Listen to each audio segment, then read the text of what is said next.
Oh, let's see.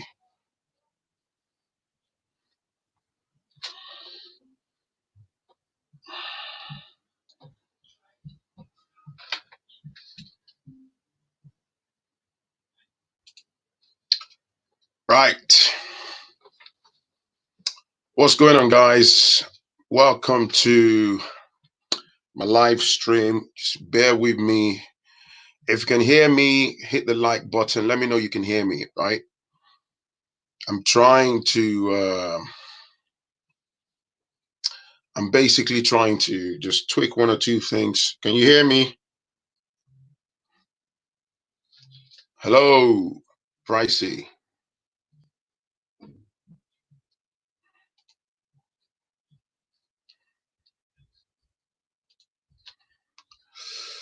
Nice.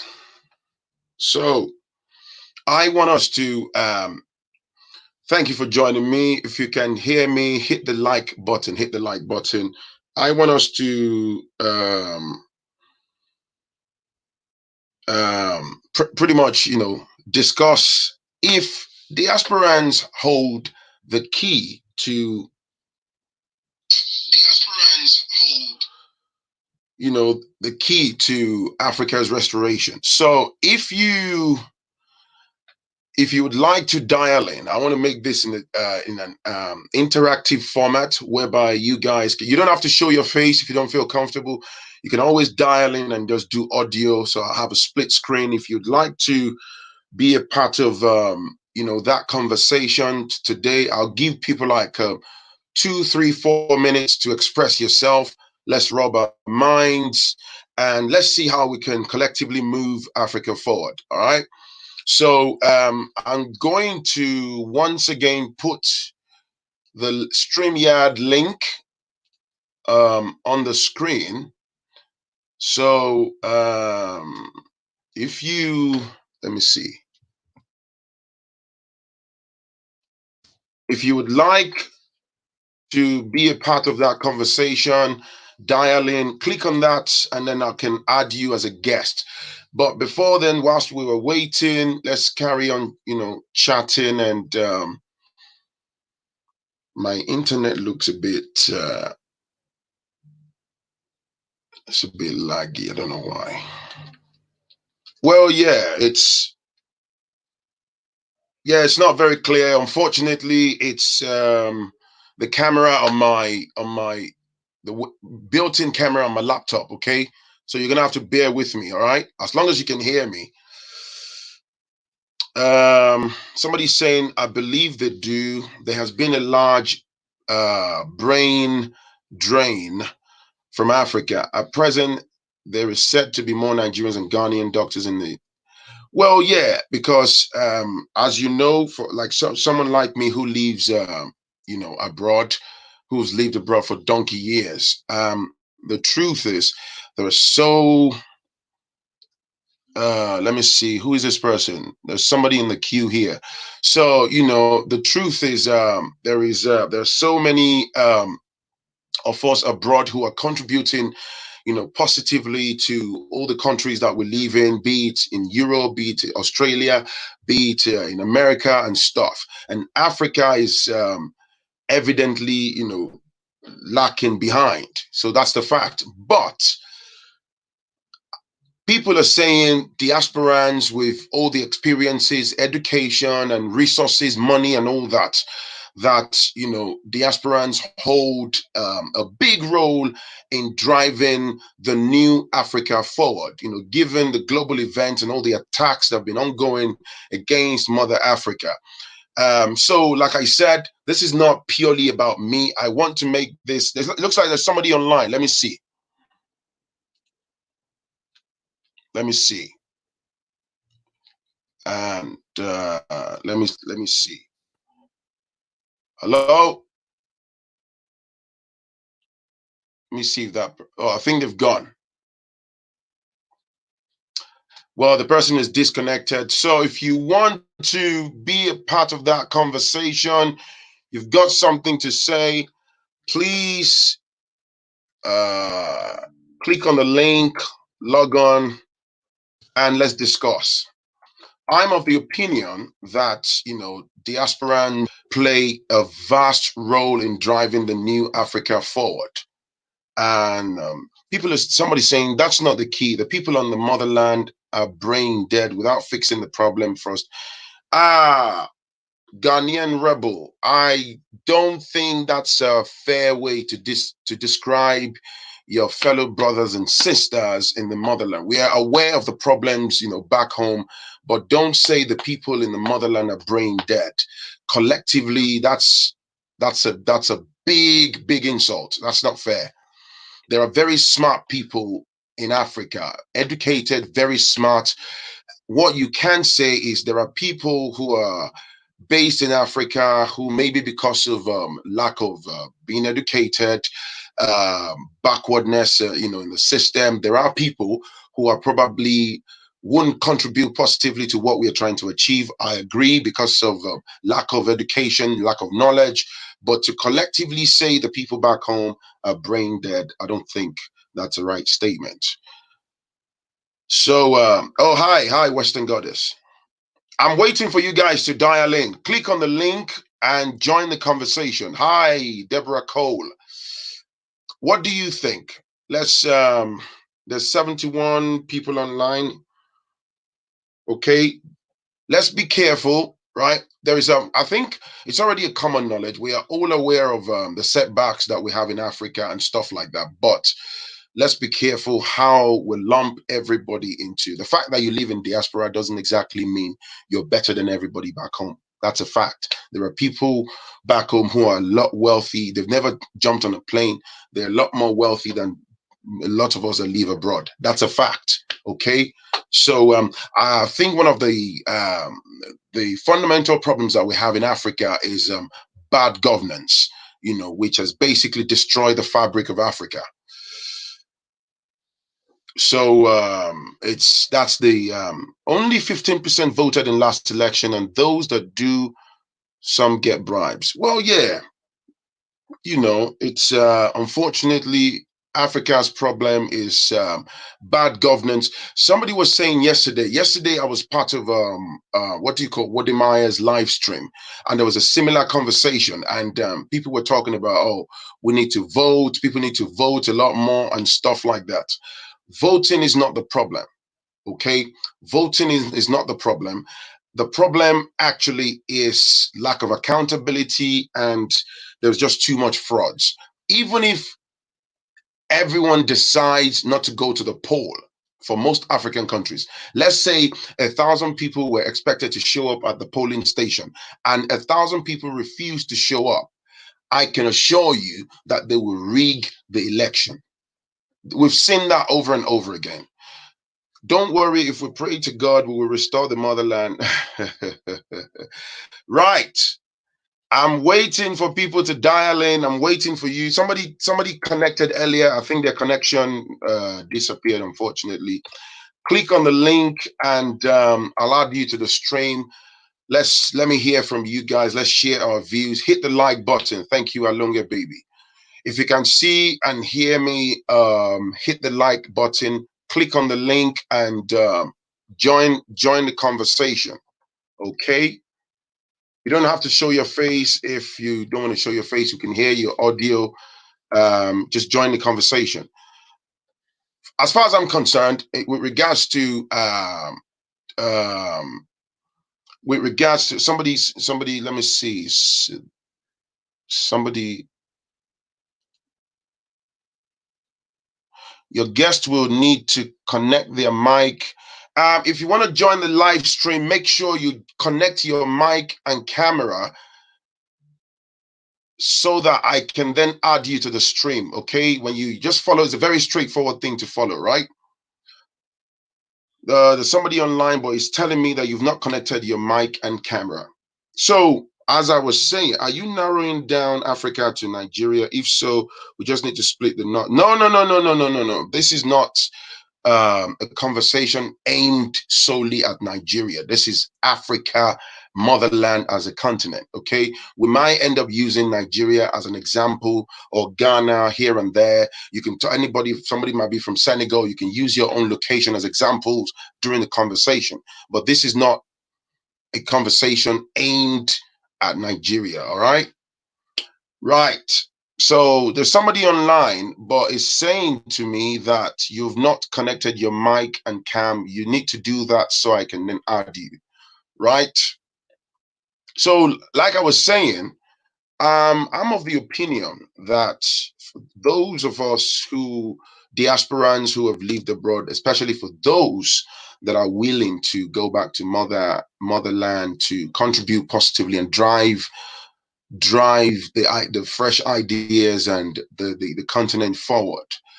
I think one of the advantages might be because of the forex, the resources that, and it's not just about money. It's also about the brains, the education, the exposure's got its advantages. But I don't want us to have this conversation in a way that we will have to be putting the people back home down. Unfortunately, you're a product of your environment, if fortunately or unfortunately. But yeah, I get Ghanaian rebel. So I used the wrong word. What I meant was that the problem with our brothers and sisters is deeply rooted, and without fixing those problems, we can't just sleep on them. What's going on, Asama? Uh, Asama, there's somebody else in the queue. Is saying there's somebody else in the queue. Before you join, make sure. Aha, nice. Emma. Let's add Emma now, man. Hi. Hi. Hi, can you hear me? Yeah, I can hear you. Right, great stuff. Thank you. Thank you for joining. So what do you think about the topic at hand? What have you got to say? Um, well, Franklin, I think partially that African in diaspora can sort of have an impact to Africa's restoration, but I don't think they can do it single-handedly. Right. Um, because even here abroad, people here still think like people in Africa.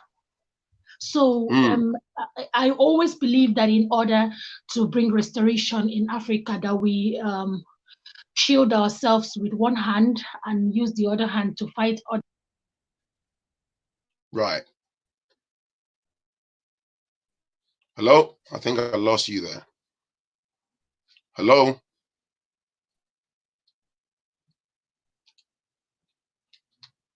Right. Try to join again, okay? Let me add someone else. Uh, Prince Agbaje. Hello. Hello. Can you hear me? Hello. I can't hear you, man. We can't hear you. We can't hear you.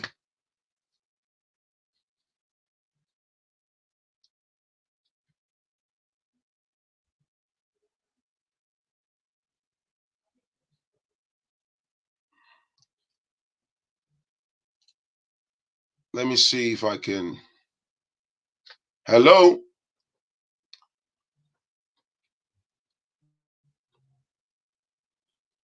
Hello.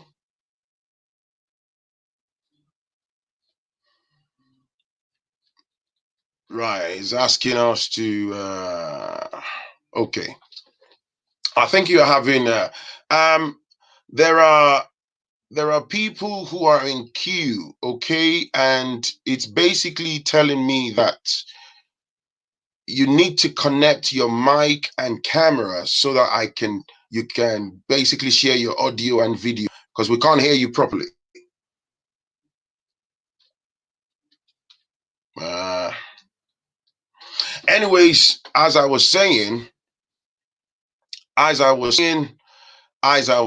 trying to your audios, your connection. Can you hear me? Can the people on the live stream hear me? Can you hear me? Let me see. I think there is Yeah, you can hear, but I can't. Right, let me see if I can add someone else. Hello. Hello. Can you hear Hi. me? Yeah, I can hear you. I can hear you. I can hear you. I don't know. There seems to be some form of echo. I can hear you. Can you hear me? I can hear you. I can hear you. Go on. Where are you calling from? Oh, okay, cool. Yeah, I'm based in the UK, just outskirts of London. All right, great stuff. Right, so go on. Okay, cool. There seems to be a bit of delay, so I'll go on anyway. Yeah, go on. Okay. All right. Okay. Okay. So basically, in terms of the topic, I think Africans in diaspora have a lot to contribute to Africa in everything, and Right, we need to kind of break this barrier, this kind of difference between Africans in diaspora and Africans. There's no difference. We are the same. So we need to get that out of our mentality to start off with, you know. right, And in the areas which I think Africans in diaspora can contribute is, first of all, is experience. I used to say to someone, I'm from Nigeria anyway, so I say to my people back home, I say to right. them that it's difficult when someone doesn't know, for example, what white is. If someone has not seen white, the color white, say the paint white, Yeah, it's difficult for them when you're explaining to them what white is because they will see cream color and they might say, for them, that will be white enough. So, yeah, what I mean by that illustration is some of the people that have traveled outside, we've kind of seen some good things yeah. and we've experienced it, we've lived with it.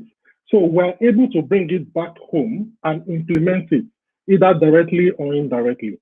So it's difficult Right, for someone who has never traveled, for example. Okay, for example, I stayed in Nigeria for a long time before I traveled to London. right. And many things there were normal. So, for example, if you see many houses, you will see how the pillars, just as an example, how the pillars are not straight, how the edges are not straight. That was normal to me because that was all I saw. But Yeah, traveling out, I can see if you look at your corners or your houses or your pillars, you will see how perfectly straight it is. yeah. Do you get what I'm saying? So because I've seen it myself, I'll be able to go back home. I'll be able to, you know, break that down and implement it there. But someone who's never seen that perfectly straight pillar, when you're explaining to them, it might be difficult for them to actualize it. But because you've experienced it, you are able to bring it back. That's just experience. They say experience is part of education. Traveling is part of education. So when you've Absolutely. gone around and you've seen what good looks like, you'll be able to take it back and implement it, in areas where they need it. And this applies to many other things. It can apply to so many other things, exposure and everything. And Right. when I was back home, for example, I saw this applies to many other people. I saw maybe the whites or the foreigners as superior. It's just the fact because that's how Yeah, we grew up. We the saw people mindset. on CNN. Yeah. Say that again. I said the mindset of people back home, you see Yeah, the them mindset superior to because you. yeah, because that's what we've been made to see. Everybody is trying to speak in a foreign accent. We're meant to see the white lifestyle as better, the white dressing, and our culture wasn't good. Theirs was better. Our dress sense wasn't good. Theirs was better. Everything about foreign was good. That's how we're brought up. When I was in Nigeria, I definitely saw the white person as superior. But me coming out of Africa and coming here now, I can see that they are not superior to us. So taking that No, they're experience not. back will definitely help. Will definitely help in not only liberating some people who are back home, but also helping the situation. So these are some things that experience and exposure of those who are in diaspora, can bring back home. Thank you, And my that brother. aside, in terms Bring, of financial strength, right. people who are abroad, last year for 2019, it says that Nigerians abroad contributed over $17 billion to Nigeria in terms of Yeah, remittance. $17 billion remitted. So you can see there's a lot of financial strength there. So, I mean, there's a lot of finance that can be brought back home and can help. All right. Thank you, my brother. Let me bring someone else on, all right? Thank you. Thank you for your time, man. All right, take care. No worries. Thank you, man. Right. Let me bring someone else. Hi. Hi. Hi. Hi, Phrankleen. I'm all right. How are you? We lost I'm you calling earlier. from Germany. Thank you. Thank you. Nice to meet you. I was saying something before. It's going to be difficult because I am in Germany. And Right. I can tell you the mindset of some of the mindset that I've seen here. I'm in Earth. Right. So if I decide to bring my own aspect of what I'm doing here to Africa, you practically have to flock people to the hospital here, really. And when they go to the hospital, they are rushing to leave the hospital. They are rushing to leave Right. and go home. So most of the times you say we are supposed to bring changes to Nigeria. Right. It's going to be difficult because if we're going to bring changes from where we are, most people might not accept it in Nigeria because we want the cultural thing or we want to better. So most people might oppose it and say it's the white man's culture. Wait, are you saying that because we've lived abroad, and then if you try to take your ideas back home, there might be some form of resistance, and they wouldn't want you to implement your ideas? Of course, you're going to get a lot of backlash because some people might see you as a hypocrite. Some people might see you as you want to show yourself, or you're coming to show yourself that you're better than us, which has kept us where we are till today. Because we are not exposed or we are not open to accept new things. When we see new things, we cherry pick the ones we want and leave the rest of it. So if we want to better ourselves.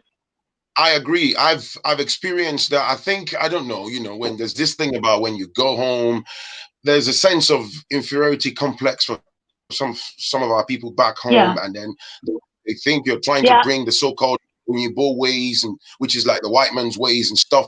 I get that. There's that friction and the clash here and there. But I think with dialogue, with sitting down at the table, it's also on the shoulders of the diasporans not to go home and try to project superiority complex like you're better than the people back home. Because sometimes, I can tell you from personal experience, if you go on holiday to like Nigeria and stuff, so the people back home, they are looking at you, they're looking at your body language, they're studying you. So when you come across as maybe cocky, or you show off that you've come from overseas, you get that resistance, you get that different reaction. But when you level up,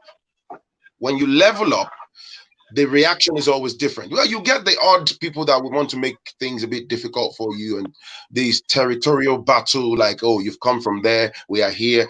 But I think with dialogue, and if parties are interested in really driving Africa forward, I don't see why we shouldn't be able to work together. I want to ask you something, Phrankleen. Because I've always had this problem with being a woman, because I know what I face right here when you're trying to educate someone that is a man. So in this change, you also need women to move it forward. But I have this fear at the back of my mind that because I am a woman, so if I try to come and say, let's sit and talk, if the talk becomes uncomfortable, culture and tradition will be invoked in. That is my fear. That is even my fear to say something when I see something that is wrong. I agree. You made a very powerful point about sexism, about patriarchy, about misogyny, which is deeply rooted, unfortunately, across Toxic Africa. Masculinity. But we have to be the change that we want. I can assure you, gradually, with the growth of internet, with social media, with exposure, with education, gradually, it may be moving at snail's pace. It may not be moving at the speed that we desire, but gradually people are waking up it's about educating people. Trust me. You know, the idea even was that, let me tell you, the fact that you live in diaspora, let me say this, a lot of us, don't forget, grown back home with their habits and with their culture, and you come abroad. The reason why a lot of people have problems and why they can't react the way they would react back home is because of the laws in diaspora. Yes or no? Yeah. So because you know, like for example, you can get into an argument with a woman on the pavement outside here in London, and because she's giving you that, and it will be very, very difficult for you to say you want to raise your hand to slap her face in broad daylight. Yeah. You know that? Yeah, of course. In Africa, some people would have the confidence to say, will you keep quiet? Pow! Yeah. And they will get away with it. There are members of the public that will make sure that they get away with it. So, but that culture now, even police officers, soldiers, they have been exposed. There are women back home. I've seen them who've lived in diaspora for years. People that are driving, you know, the initiative forward. Like I said, it's about education. And if you want to be part of the change, you must be ready to make that move. I get what you're saying. There are still families and gatherings where they would say it's only men that are allowed to speak. Women need to keep quiet and sit in the back of the room. But when people challenge those archaic and backward mentality, over time, the new generation will bring about the change, and hopefully we can flush out, you know, those very dirty, filthy ways. Because if we do nothing, the problem is if we do nothing and you keep running away, those patriarchy that you have problems with will remain. Okay, let me get someone else in. For your time, thank you for your time. I appreciate you. Okay, bye, Phrankleen.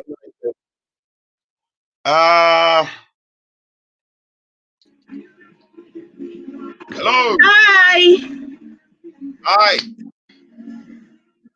How are you? Are you okay? I'm fine. Where are you calling from? I'm calling from Wales, UK. Fantastic. Yeah. I have 2 points to make. Okay. One of them is a little bit, I don't want to be controversial here. I'm just speaking facts, yeah? Feel free to express yourself. Okay, thank you. One of them concerns our relatives our relative African Americans. Yeah.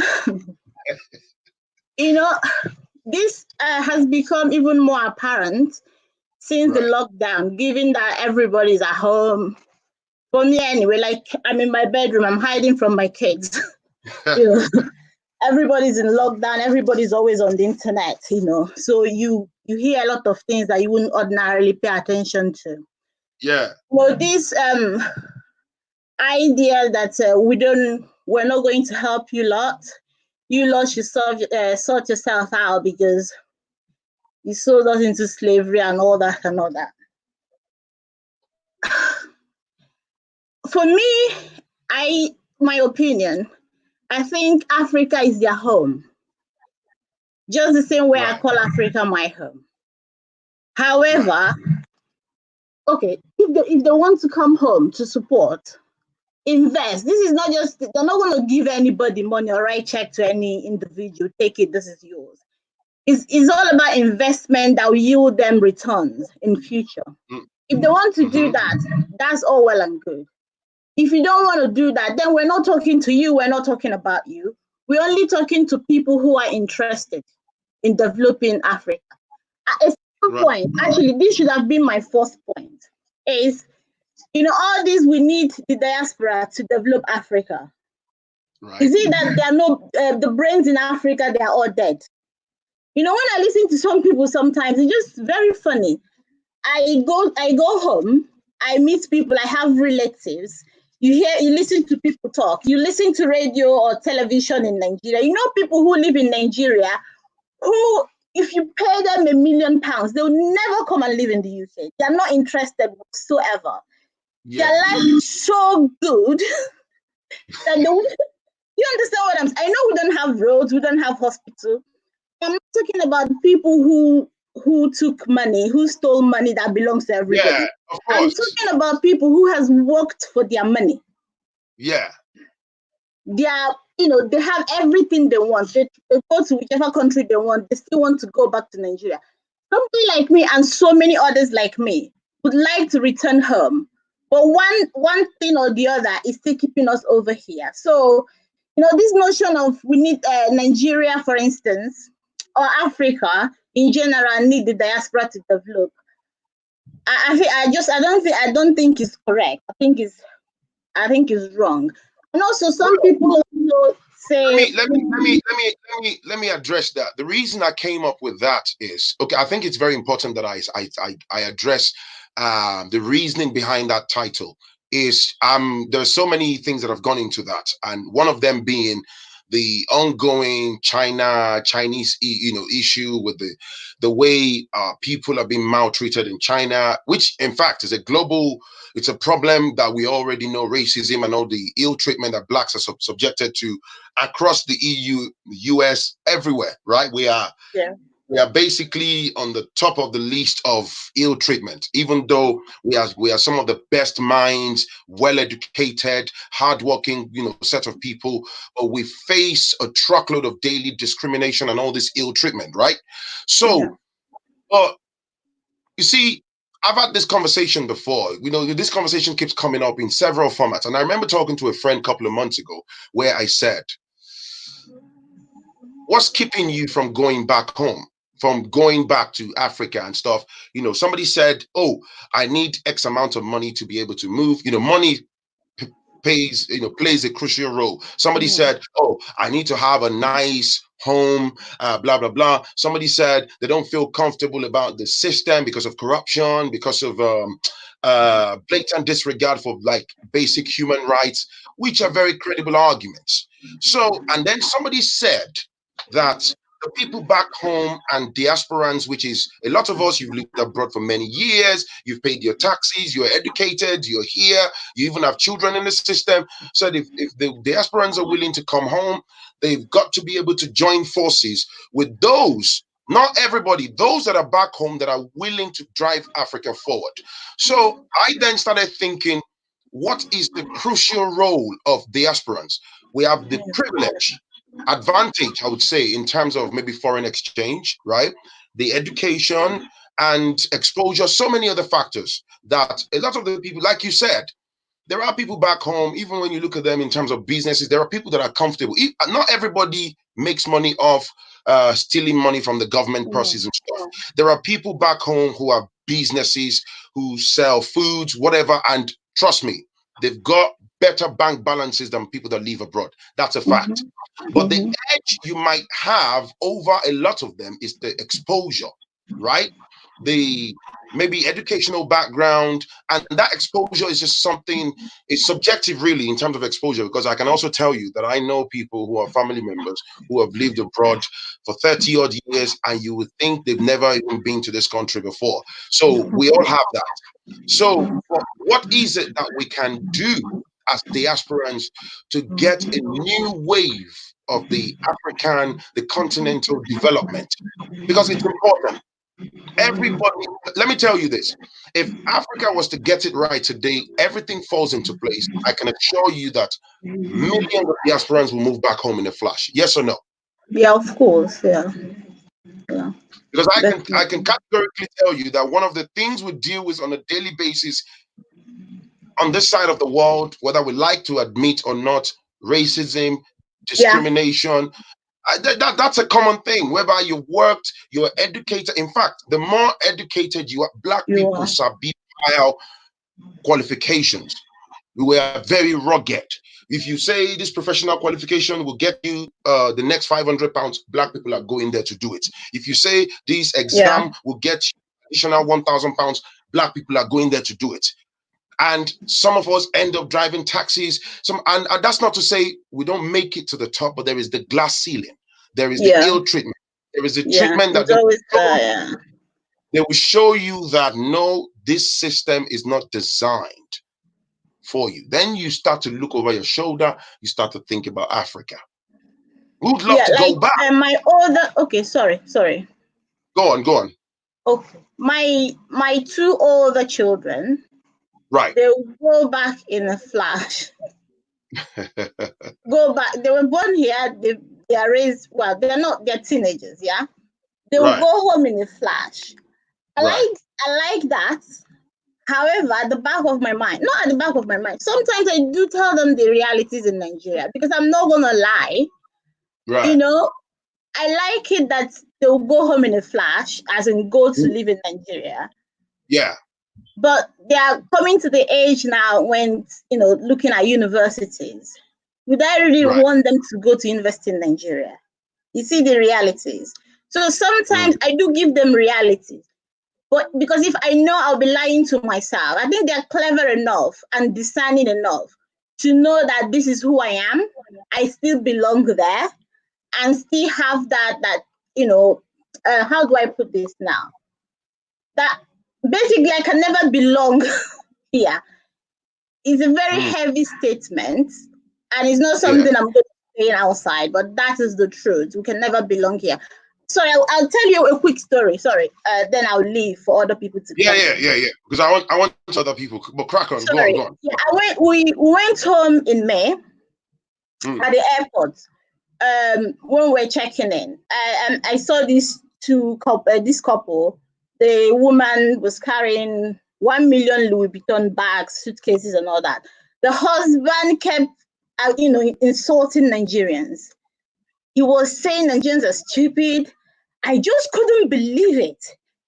Everybody kept quiet, believe it or not. And he was holding a red passport. I turned around and I said to him, "Who are you calling stupid?" He said, "I never mentioned your name." I said, "No, you said Nigerians. I'm Nigerian." He said, "Well, I'm talking to not people like you." I said, "No, I think you're the stupid one, actually. Nobody else is stupid except you." I said, he brought out his passport. He said, "No, this is me, whatever." So I can't remember his. I said, "No, you can never be that. That passport you're holding, we hold the same passports, and my kids can have 4 other European passports if I'm passport crazy. But we chose Nigerian passport first of all, and because we live in Britain, they were born in Britain, we have British passport. My kids have multiple nationalities that they can hold." I was so annoyed, and I was so angry with the Nigerians who were listening to that. You can imagine our own people calling us stupid. Yeah. Anyway, sorry.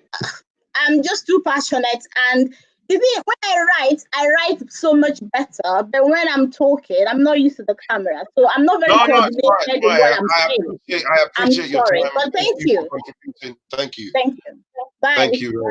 All right, bye. Right, let me get the next person in. Thank you for joining the stream. I appreciate you. Right, so let me get the next person in. What's going on, brother? Hello. How are you? Hello, we've been fast. How are you?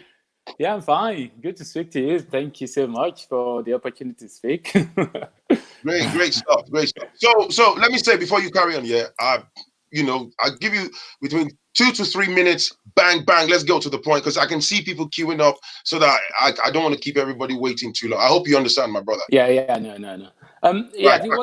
I think a lot of people have said a lot of things too, but what I'm just thinking about is the fact that we have that sort of like mindset problem. So, for example, we do have people that come from Nigeria to come and study in the UK or in America or wherever, and then they stay there for a long time, and then they go, maybe their family, parents are rich or whatever, and then they return back home, and then you will expect them that a lot of things they've seen, that they should make some sort of like very useful changes that we sort of like impact normal everyday people, but they go back and then they don't really do anything.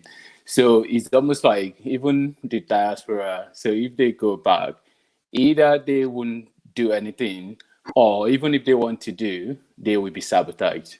So, example, you have like Bukola Saraki. I do go on my way to work. I do go across the school, one of the school that he studied in the UK. And then I'll be thinking like, oh, okay, so when he was whatever Senate president, what did he actually really do? So yeah, I think that's my point really, in terms of like, either you get sabotaged or you still have the mindset of like, I just want to enrich myself and enrich my family and just go. Can I ask you this? I agree with you 100%. You made a very important point about, and we can sit here and give hundreds of, before I carry on, if you're hearing me, you're seeing me, hit that like button, please. Like button is important. Thank you.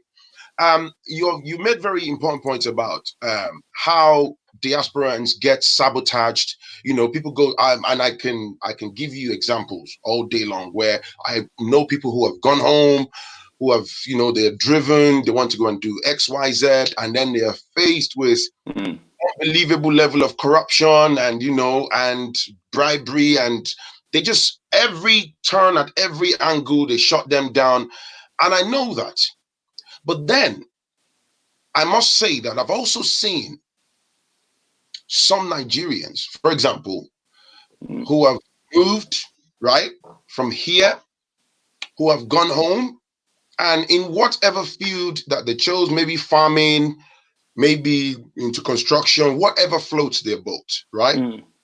They're doing well, they're employing people, they're contributing positively to the environment.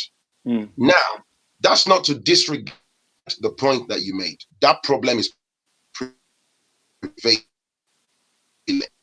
In fact, as soon as somebody starts to describe from a distance, I'm talking from personal experience, even if you're wearing shorts and bathroom slippers, right? The moment they say, oh, that guy, blah, blah, blah, from the UK, their brains already, they're sizing you up on how to fleece you. And, you know, it's like a very well-known template.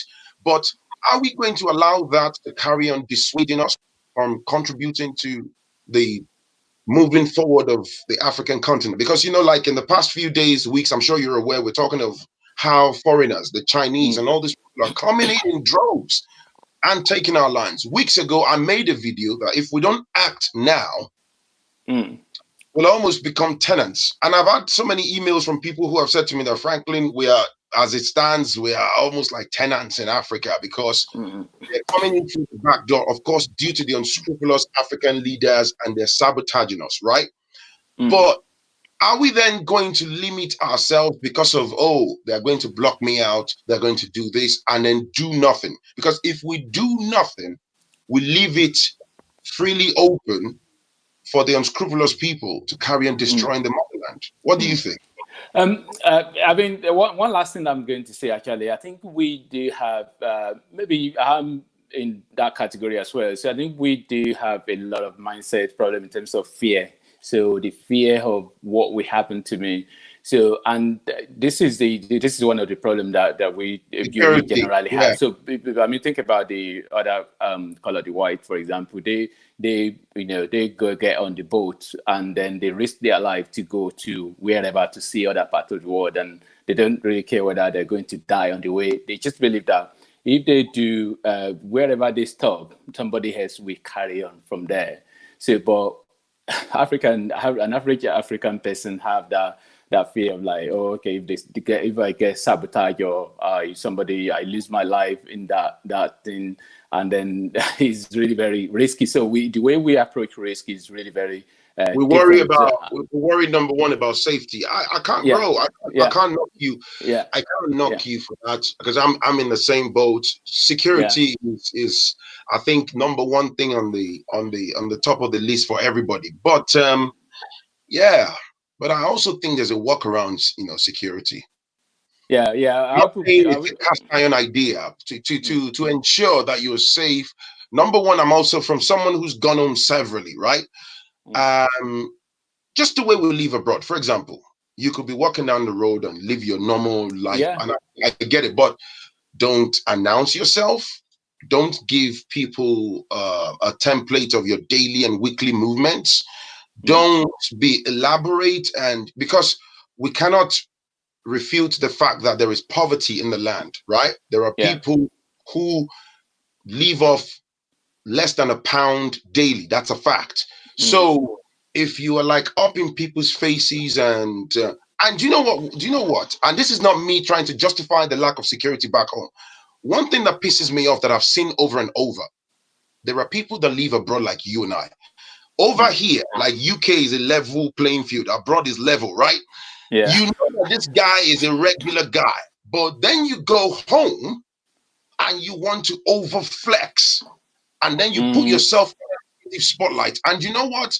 The poor guy is looking at you in an amplified manner, thinking you have all the money in the world. And what do you think they're thinking? Planning and scheming. So maybe some of us diasporans also have a role to play in that regard. But that's not to say that the government shouldn't fix the issue of security. Is that okay, my brother? Yeah, yeah. Thanks so much. Thank you, man. Thank you. God bless. Thank you. Thank you. Right. Let me get the next brother in. 1 second. Mr. Jim. Hello. Hello, sir. What's going on, bro? Thank you. Where are you calling from? Man. I'm in the UK, Birmingham. Nice. Yeah. Nice. So what do you think about the topic at hand? Yeah, man, it's an interesting topic. I really appreciate what you're doing, honestly. It is good. Thank you. It is creating awareness to our brothers and sisters, which is something we definitely need. So for me, the issue, I've been listening to some of the speakers, and they have been saying some very sensible things, which I definitely agree with. Right. But I think we have to look at it from another angle. Right. There's an angle of whether going back home, you are going back home to succeed as an individual, maybe to set up your business or maybe to integrate in the society. Right. And there's another angle, which is maybe to create change on a global scale, like a revolution.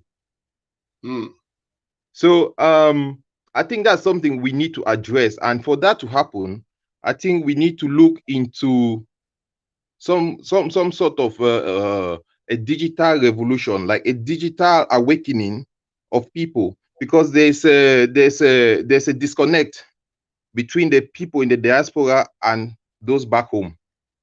So I don't think. How do you suggest that we do the digital awakening, or implement it rather? How do you suggest that we bring that about? That's why I say I really, really appreciate what you're doing. It's just through programs like this, through programs like these, through platforms like this, just like creating that awareness to people that Africa has to wake up.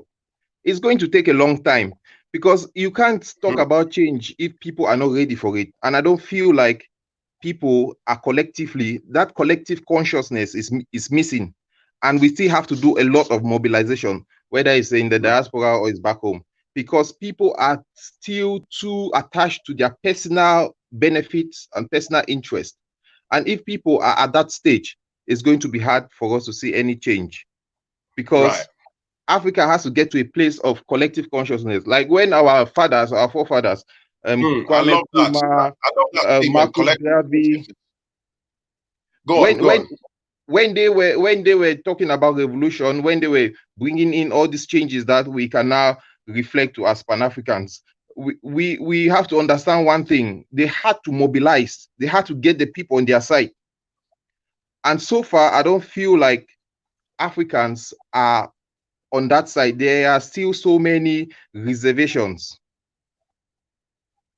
People still have so many reservations about whether they want the change or whether it's going to be beneficial to them. Obviously, the leaders are the people stopping everything from happening, because our leaders are basically useless. So the people have to mobilize. We have to go past them.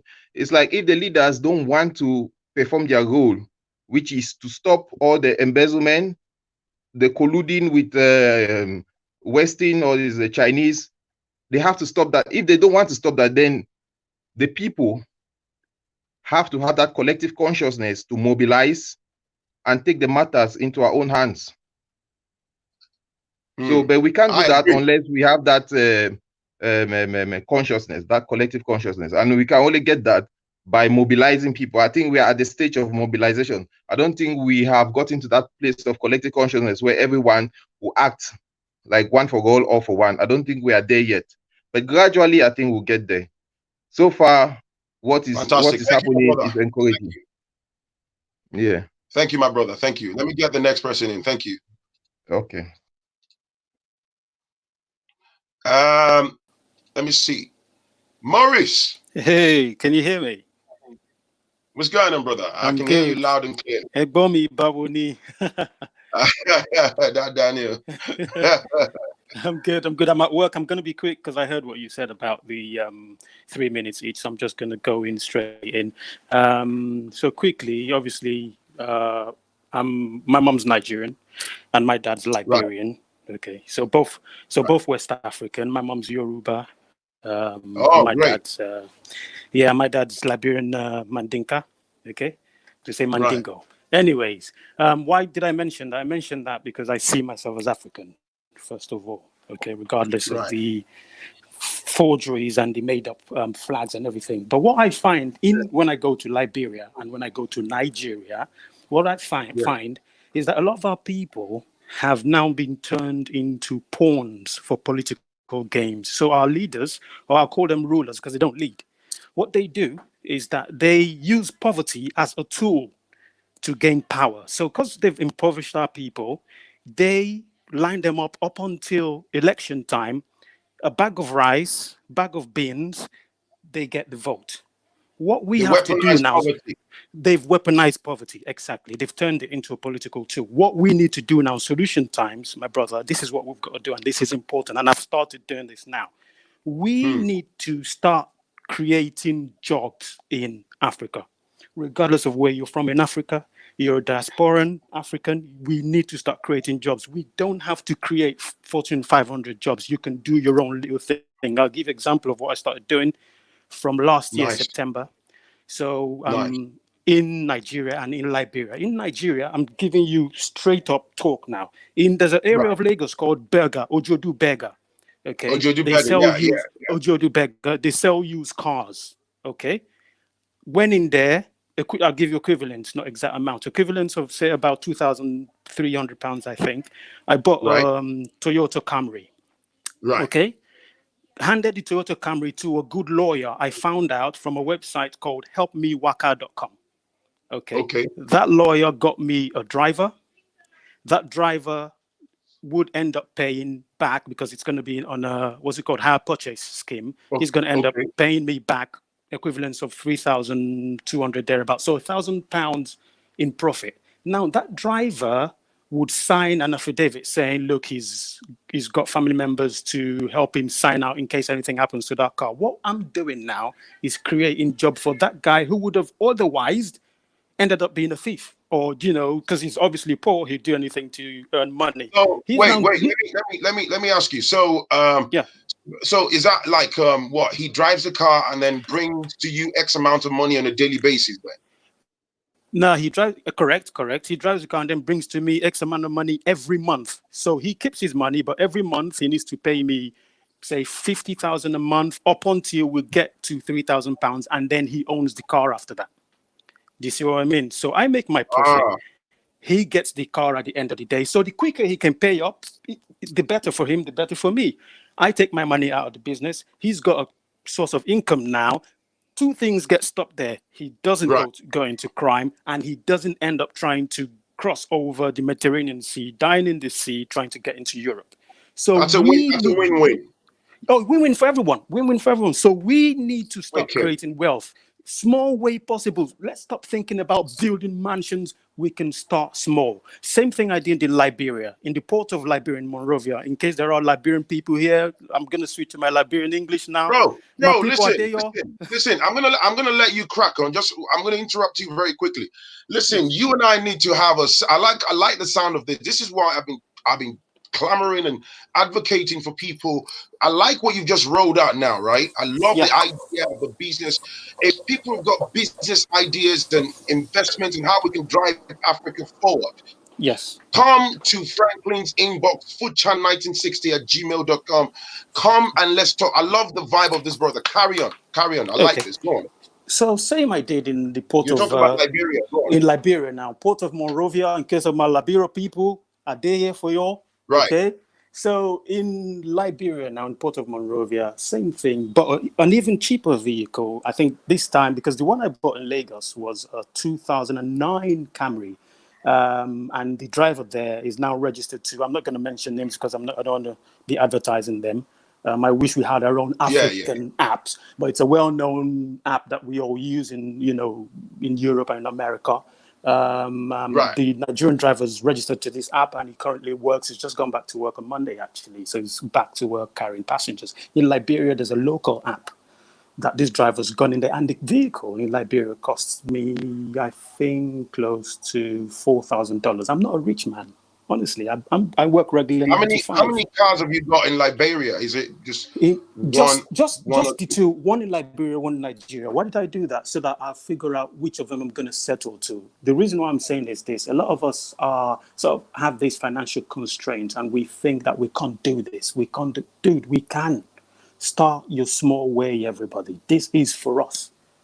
Okay, we can do any little thing. So my plan is, this is working. I've got extra, what's it called now? Extra £250 coming in. It might not sound like a lot, but bruv, ice cream money, man. Ice cream money. Wait, helps you out every month. Extra £250 coming in monthly, right? Coming in monthly, every month. No question, no this, that. Yeah, I'm telling you. That's really good on an investment of what, 2,000 odd pounds. Exactly. And I'm telling you, there's this website called helpmewaka.com in Nigeria. So for those that say that you can't trust family members, these are registered lawyers. The lawyers actually vet everyone that can work for you. Okay, so please, my people, we've got to do this. The only way we can make Africa better is by creating jobs for our people, so that when we talk about getting good leaders during election, because our people have food in their stomach and they've got jobs, no one can buy their votes, guys. We've got to do Thank this. You. Okay, all the best. Peace out. Thank you, my man. Thank you, man. Appreciate you. Fantastic. I enjoyed that. I'm definitely going to bring him back. Maurice, you need to come back. You need to come back for another session. Thank you, man. I appreciate that. I'm fired up. This is how a diasporan is basically using his resource to help drive Africa forward. That's amazing. That's amazing. So the whole idea of, oh, we can't do this, we can't do that. Helpmewaka.com. I love that. I love that. I'm definitely going to look into that, man. Right, the next caller. Hello. Hello. Okay, I'm just going to carry on from what I'm going to carry on from what the last caller said, because I think he's got a very good foundation in terms of establishing a business in Africa, which I think most people in diaspora, their concern is probably trying to find people they can trust to invest in. So my suggestion would be that now we know someone, or you've made contact with someone that has such a strong foundation. People in diaspora, the way they can contribute is probably build a network here of angel investors that will transfer wealth from here to Africa and connect with people that they know. So for example, this individual already built that relationship with someone in Africa, Liberia, Nigeria. Can he find 5-10 more people like that? Where here within the network, anyone could invest from a little as £10 to whatever amount they can afford and expect a certain return. And then this money, then the collection of that network will transfer that money to people that have ideas or have interest in developing a business, or probably even building on what this individual has already created. And that's one way to transfer that wealth to Nigeria. I think in terms of going about it, it's very important for us to do that now, because I feel from what my idea, I was going to share my idea on here, and then in the hope that anyone that wants to, if I'm not able to deliver on that idea, I pray God, spare my life and I'm able to.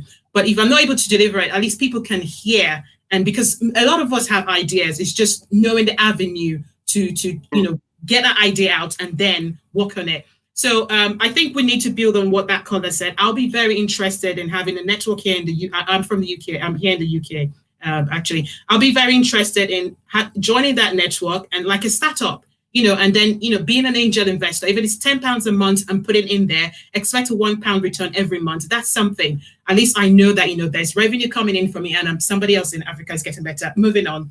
The idea I had was to use the technology mobilization process, whereby we create this app, because I understand what that last caller said. You know, we don't have an African app. We have a lot of people we've got opportunities in this country to, you know, become web developers. We're very intelligent people. We can always, you know, even if it's just 1 hour of your time a week, I know we all have jobs. We wouldn't have time to just sit down and maybe gather in a group to kind of, you know, develop whatever it is that is needed to be developed. So, but if people can donate, this is the thing, time is we know how time is in this country, it's very precious. If people can donate an hour of their time to help, you know, in terms of developing this app, everyone, it's available. We have mobile phones, people can access it, get it to a point, you know, it's because it's not, we might not have the capital resources, but we have the brain power. Absolutely. So putting together the time and coming up with that app, or even there's status that, you know, there's a way to raise funds, crowdfunding, we could do that, but it's just starting up, because it's possible. So using the technological, because a lot of people in Africa have mobile phones, so you know, access to the information or whatever, access to the data is not the problem. It's just, how do we here in diaspora use, because we have electricity, we have the opportunity, we have the technology, we have the data. How do we here in diaspora set up the process? We need to set the foundation, and then it's like, you know, catapulting that energy to Africa. So if we can develop the app here, the group of people, whatever it is, if people that want to donate capital, set up the app, and then there's, you know, find a way to get people on board in Africa, wherever they are around the world. So my plan was to train, if I had the money, was to train 1,000 people. I don't care where they're from, around Africa, 20,000 people, provide their food, clothing, shelter, make sure there's nothing for them to worry about. Just make them understand that, you know, this is an opportunity for you to develop yourself out of poverty, and just, you know, set yourself free, and come out of that mindset that, you know, your governments are there to, they don't know, we all know what the answer to that is. The government are not there to help us, they're there to help themselves. So we need to start helping ourselves. So train 1,000 people, give them the opportunity to learn, because there's so many things, there's so many cryptocurrencies are there, you know, blockchain technology, there's so many things available at our disposal now that I agree. That can train on. So train 1,000 people. It might take a year, it might take 18 months, but the agreement with these people, whoever they are, provide all their needs. So there's no excuse as to, you know, there's no food, there's no shelter. To train them, and then in the hope that this 1,000 people will also have the opportunity to train 1,000 people each. Now that's reaching out to 1 million people, but it's just I think we need to forget about the money, because sometimes money can be a hindrance. When people think about it, say, oh, all of my costs, you know, it will cost money. People need to step out of that mindset and just understand that your mobile phone is your asset. If you've got mobile phone, there's a data issue. Yes, we'll find a way to get data, but I think this thing is going to take time to plan. But I have my own way of, or my own plan in terms of what I want to do. But I think for diaspora, we just need to set up a community where we can trust that, you know, if we come together and given the opportunity, we're interested in investing, because you're going to get returns. So there's no way you won't want to, you know, put money into it. And then how can we, you know, deliver in Africa? That's my point. I'll leave you to. Fantastic. Thank you. Thank you. Thank you. Please do me a favor. Can you push me an email to foodchannel1960@gmail.com? Let's stay in touch, please. Okay. Thank you. Foodchannel1960. Let me type it on the screen. Food Channel. Right. Food Channel 1960@gmail.com. I'm actually fired up, man. Maurice has set me ablaze, man. Yeah, it's about solution. We know what the problems are, just solutions now. Thank you very much. I love that. Thank you very much. Thank you. Have a nice day. You too. 1 second. I'm going to add the next person now. Just give me 1 quick second. Right. There's Mr. Shegun. What's going on, brother? Good day. Yeah, I'm good. Yeah, I'm calling from Kazakhstan. Wow. Yeah, so I enjoy the program. So I think there is a shift in how things are being done globally. So I think this is awakening for Africa. So this COVID-19 exposed us to a lot of things which we have to readjust. We have to reconnect, doing things different way. So I think I have a guy, who was trying to build an app on something similar to Uber. So he tried to get a guy who is a developer. So from what it takes, the expenses, then taking the guy down to Nigeria. So getting cars, trying to build the apps. So it wasn't easy, and he spent almost 7 to 8 months and still could not really attain the result. So he has to come back. So I think on our side, we have great developers, we have IT guru all over the world. We don't need to go down home, because some people will feel like, no, I'm not going back to that country. But you can be wherever you are and assist, and let there be a channel between guys who are ready to make things work. I will still have guys who are in other part of the world, even doing fine, still believe that one day somehow they want to go back to the country. They really love where they're from. There should be ease of doing business. Let's take a look at those who are studying abroad. Before, you have to call someone, your mom, your dad, oh, please help me do this document on my, certificate. But now you have third-party intermediaries who can help you, like the ETX, and they can help you go to the school and get your certificate and send abroad. So I think we need more of this application. So the people at home who are in this profession should try to connect with professionals abroad, how they can do things together. So you guys could be there. So how you can help us, we can leverage all of this together. And because one day somehow we'll still find our needs in some of this area, or we might even get ourselves trapped, like the Google we use in Lagos, for instance. So if you find a whole lot of things missing. So like where we are here, so once there is a new place, it's registered and it's put online immediately. So I think that there should be a connection between people who are at home and people who are abroad, how we can work in hand. And so the way there is a shift in the global world, how things will be done.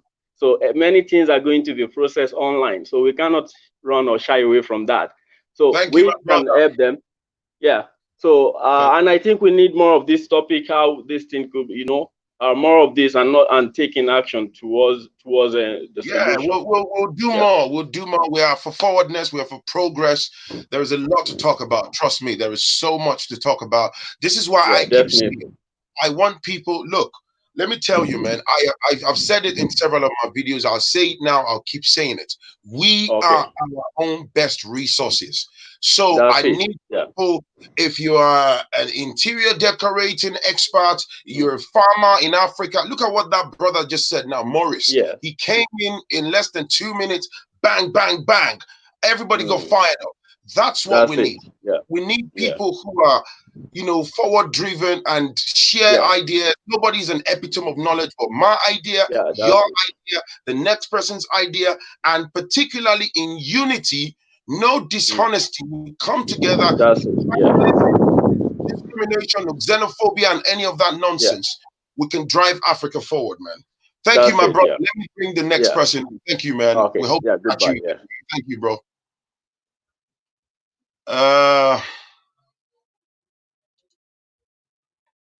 Hold on. Let me get the next brother in. Right. Let me see.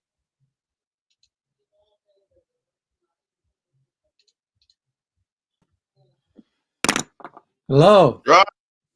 What's going on, brother? Phrankleen, how are you? Hi. How are you? Good, good. I appreciate what you're doing. Thank you, bro. I wanted to put a few cents in this important discussion. Amazing. So one of the things I'm thinking about too is you can always learn from your enemy, right? You can always take strategies that have worked for people that were in your situation years ago, right? Right. And so the ideas are important, but the strategies are not public, okay? Right. Because there's going to be a counterbalance to that. So, so that is the one thing we have to understand. When do we, talk about the ideas to move the continent forward, and then when do we actually talk about the plan, right? And is going to be, we're going to need tentacles of people in various expertise, but fundamentally is what is the core principle, right? Liberation of our people and restore our dignity back as to where it was, right? Right. So that is principle. And from there, everybody has different ideas. So I appreciate what Jim said, what the sister also said about the app. App is no joke. If you're gonna put up a new one, it's really expensive, right? Yeah. I have a brother that we are doing an app. It's gonna be revolutionary. Something that even Amazon cannot even change. There's a need in the market. And we've been working on that. It took us 6 months to get a contract right because we don't want to tie ourselves up. Because we know other brothers that got into deals that were like bad contracts that end up losing the rights, right? Right. And so, first phase of the app, 30K, right? It's gonna cost $30,000, right? But the two of us want to cough up the money and do it because we know on principle where we stand. And sometimes when you bring a lot of people in there, you don't know. What's the app for? What's the app offering? What is it? It's kind of like a delivery app, but it came from something that our people need. Does it make sense? That was the concept. And that people don't, it's things people do all the time, but they don't know they can capitalize, using technology. And so nobody has something like that out there, and so we've been working on it about 2 years now. We did the first phase, it was not ready. Now we are getting a good production out of it for the second phase. And so this is not going to change people's way of life, right? But it's just gonna bring income, right? As they do their daily things, right? It's not even like investment per se. They don't have to put money in. It's just living their life and utilizing some of these services.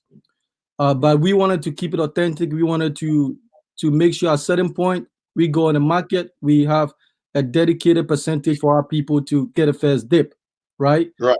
Because we miss out on all the other stuff, right? Facebook, the YouTube, the Amazon, the Microsoft, all this, we miss out on that. So because the two of us on that principle is easier, right? There's no confusion that what this is about. But I also think too is that you have to start from a microcosm, right? So because at the end of the day, one of the challenges we will face is when we go down there, we will have to deal with these politicians, right? And it's no joke, it's no joke, because things are inefficient because somebody's livelihood. You know what I'm saying? And for you to come and do the right thing, even on principle, is you're gonna meet that resistance. So you have to deal. That is a reality. That is a big stumbling block. And so we have to find a way to deal with that, because that is what is going to change us to move rapidly or slow us down. And one of the things I've been thinking about is, if we work within certain group with the same mindset, if we work and we start controlling certain segment of the economy, okay, we, and then we branch out, hey, we want you guys to deal with the legal aspect, we deal with tech, you guys deal with food infrastructure, you guys deal with stuff, right? So then we have people that think like us in places, right? Because eventually the ultimate goal is that we may have to get our own people in government to move it. That is the only way, because if you have those people in there, whatever you do, they'll collide with the enemy and bring them in to disrupt whatever you're trying to do. So eventually you need people like you in the judiciary, right? You need people like you in the government. You need people like you in all these institutions to move the change and stuff like that. That is the ultimate. All than that is going to be, and they have access to the people that want to destabilize the country, right? And well, you know what? sorry to interrupt you. I agree, because you have the corrupt cabal, and if there is one thing that sits at the heart of corruption, it's just dirty money, right? It's just money, endless, bottomless bag of filthy money, right? And they can buy people's conscience and integrity within the two shakes of a dog's tail and sabotage you. I agree. But if I go back to what Maurice said, for example, if you look at Africa, it's a very common practice. I'll use Nigeria as an example, right? Like, if you look at any time there's election, it could be presidential election, whatever, right? You look at the behavioral pattern of the citizens, particularly those that are neck deep in poverty. It's staggering. It's unbelievable, but it's the truth that they can buy your integrity outrightly with a bowl of rice, a small bag of rice, and 1,000 naira, maybe less than $5 put into you. I mean, that's the height of, insult. But like, a lot of people know this and they've said this. They deliberately weaponize poverty. Correct.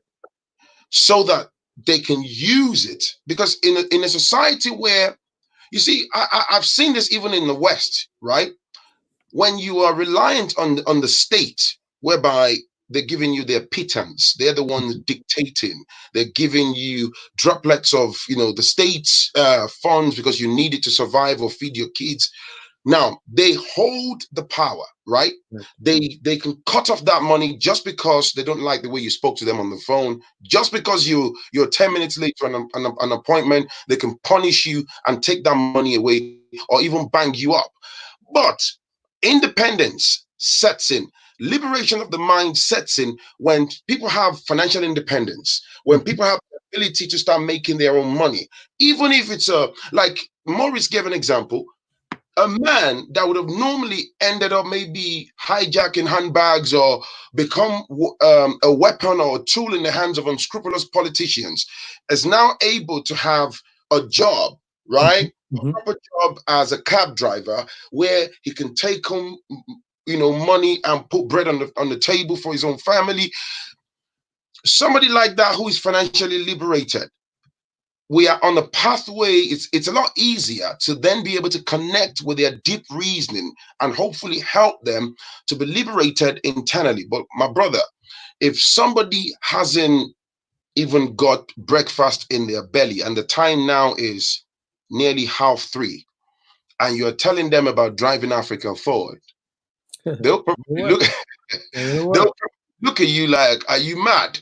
Because you're talking to hungry people, and I've seen what poverty has done to people. You can see a 60-year-old man in Africa, a 70-year-old man will lie flat on the floor in the presence of a 24-year-old young man, just because of a little pittance that will be dropped into their hands. That pittance might just be the only income that man has to survive on for the rest of that week. Do you see what I'm saying? Yes. So good.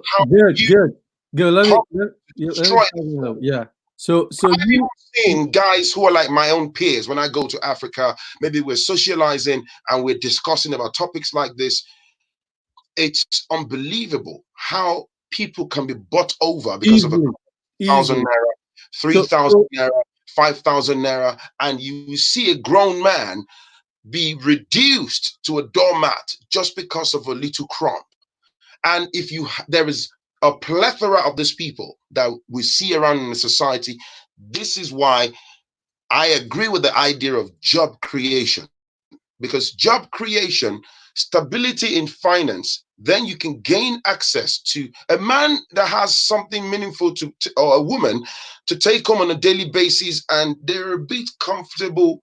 You can then begin to talk to them and say, hey man, let's go to the next level in terms of our thought process. Let's do this, let's do that. And they can begin to listen. But if they don't even have food, it's impossible, my brother.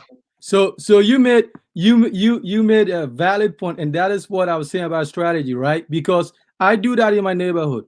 So one of the things I do is like I patronize all the shops, right? Like if there's something to be done, everybody in our neighborhood, I pay them a little bit more, right? In return, they give me, I have some influence. Right. You know what I'm saying?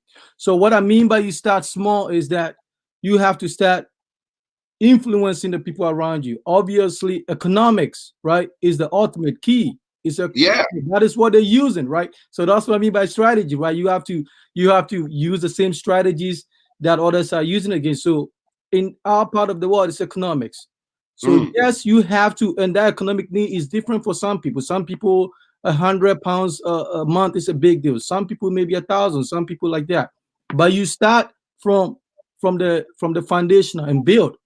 And then, this is programming, right? It's a reprogramming of our minds. It's going to take a while. So you have to start like that because if the person cannot feed themselves these basic necessities, they can easily be compromised. I mean, I've seen people here have great ideas. They go down there because economically they are not in a better situation. 6 months, they fold. Absolutely. They do the same thing. So I tell people, I was like, look, charity begins at home. Keep your, handle your business, take care of your resources. Okay, start building the influences, start doing this investing, right? And so when you go, you are like a leader because you are now folding yourself and they see that, look, this is the man that, or this is the woman we want to be and stuff like that. So it is true. You, at the end of the day, you got to play the same game they're playing with these people, buying them out, right? Is the same game. That is how you're going to win the hearts and minds. And thank you, my brother, man. Well, we need to do that.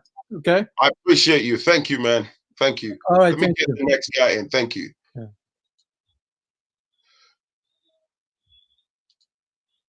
Right. Danny, are you awake? Hey, I'm awake. What's up? How are you? Where are you calling from? I'm calling from Rhode Island. Oh, great stuff. Great. Yeah, so how can I help you? Yeah, well, I'm just listening to everything you're saying and agreeing with it. And I just want to add, like, in terms of like the military strength of Africa in general, like, Africa doesn't have any real like independence in that term. Like, they don't have a military that can really face the West, basically.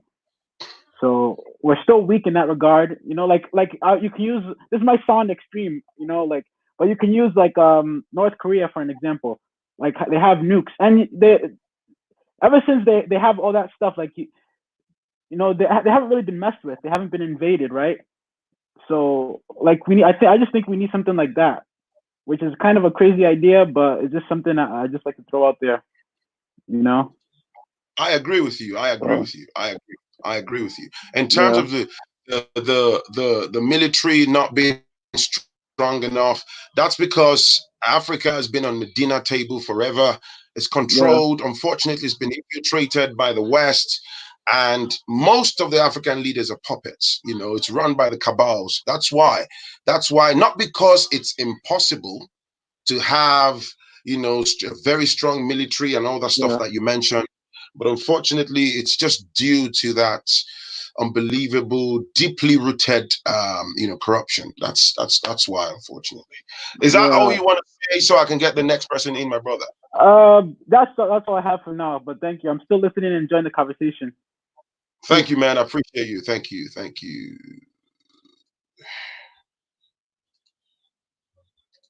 Right. Hello. Yeah, hello? Hello, I can hear you. Yeah, Phrankleen. Hi. Hi, how are you? I'm all right, thanks. Where are you calling from? I'm calling from the UK. Just wanted to commend you. Say that you're doing something really great. You and a few guys, Woody Maya and the rest. You're doing something really great, but actually pushing Africa forward. And I want to commend you guys. Just say you guys are doing the things for us, and we're way behind you. And we just say thumbs up and kudos. So can we go into the conversation? Thank you, bro. Okay, so let me just add my little bit. I really like what the first guy, the guy with the librarian father went with, and I think it's really, really, really very, very important. But one more thing that we need to understand is we need to we're in a capitalist system. We work in a capitalist system around the world. We need to understand that we need to start practicing group economics as Africans. And that's the only way we can liberate ourselves. With comparison to something like China, you've seen that China have been able to actually practice that and use that as some sort of leverage with the West. That is the leverage they have. They're controlling finances around the world. And I think we need to start practicing that sort of group economics first, by actually gathering some sort of wealth within ourselves as a group, as Africans. And down there, we can go to the West and now start saying, implementing change with regards government or with regard us as a people, but by creating some sort of platform. So going back with what he said, the first guy, and the lady after him, that's something good. With regards to job creation, I've started my own bit as well. I'll just chip in. I have some sort of shipping business down here in Africa, in the UK. I send stuff to Africa. Now, what happens is I do a door-to-door cargo system. I have guys in states that I do not even know. I've not met them before, but I've had some sort of referrals to them through other people, and I create jobs for them.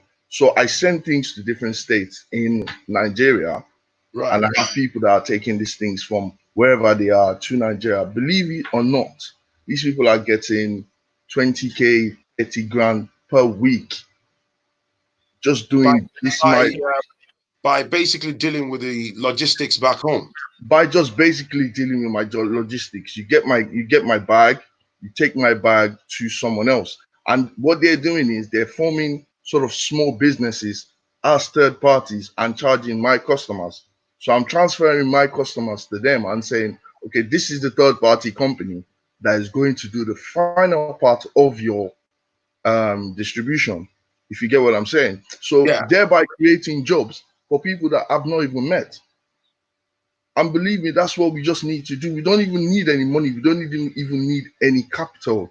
Let us network with people in Africa. Let us network with people back there. Let us make them understand there are little things that they can do that can actually empower themselves.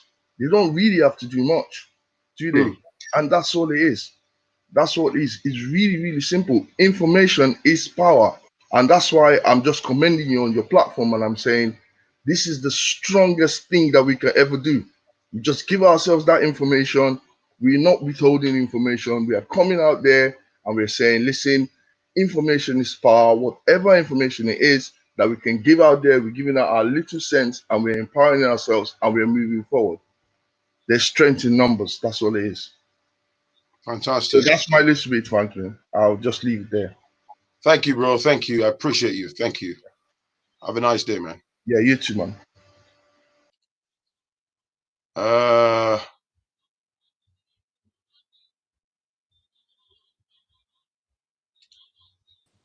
Hello.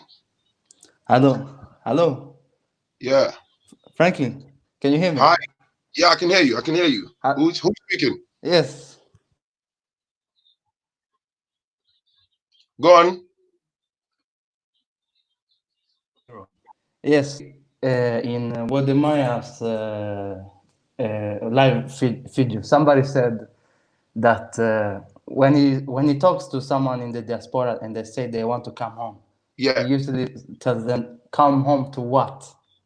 Do you understand? And I found that was a problem, because while we are saying "come home to what," we have a lot of Europeans, Asians, Indians. They are going to Africa and they are making a lot of profit and business, And what can these people see that we cannot see, for example?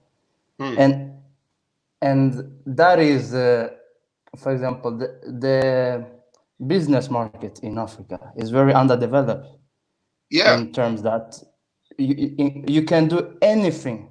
For example, you can start business you can start a restaurant and you will be the only person in the neighborhood that has a restaurant.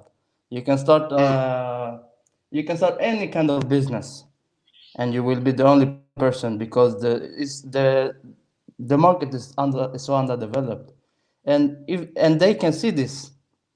For example, that's why you have a lot of, for example, I was in my country, for example, you have a lot of Indians doing small business that any one of us can do. But they can recognize that that the need for that sector while we cannot. Do you understand what I'm trying to say? Yeah. And that's one of the things that I've realized is that we as Africans, we are not entrepreneurial minded. Do you understand what I mean by that? Right. For example, I was visiting Paris and Belgium this a while ago, and they have a huge African diaspora. Like they have the biggest African diaspora after UK, I think. They have a lot of Congolese and people from the French-speaking Africa. Right. And while visiting Brussels, they have a popular African business place called the Matonge. Maybe somebody have heard of it. But when I was visiting there, 99% of the people buying the stuff there were Africans. Right. But what surprised me the most was going to every shop. There was an Indian man inside that was the one selling the stuff. So I went from every shop, one shop to another. It was always an Indian guy.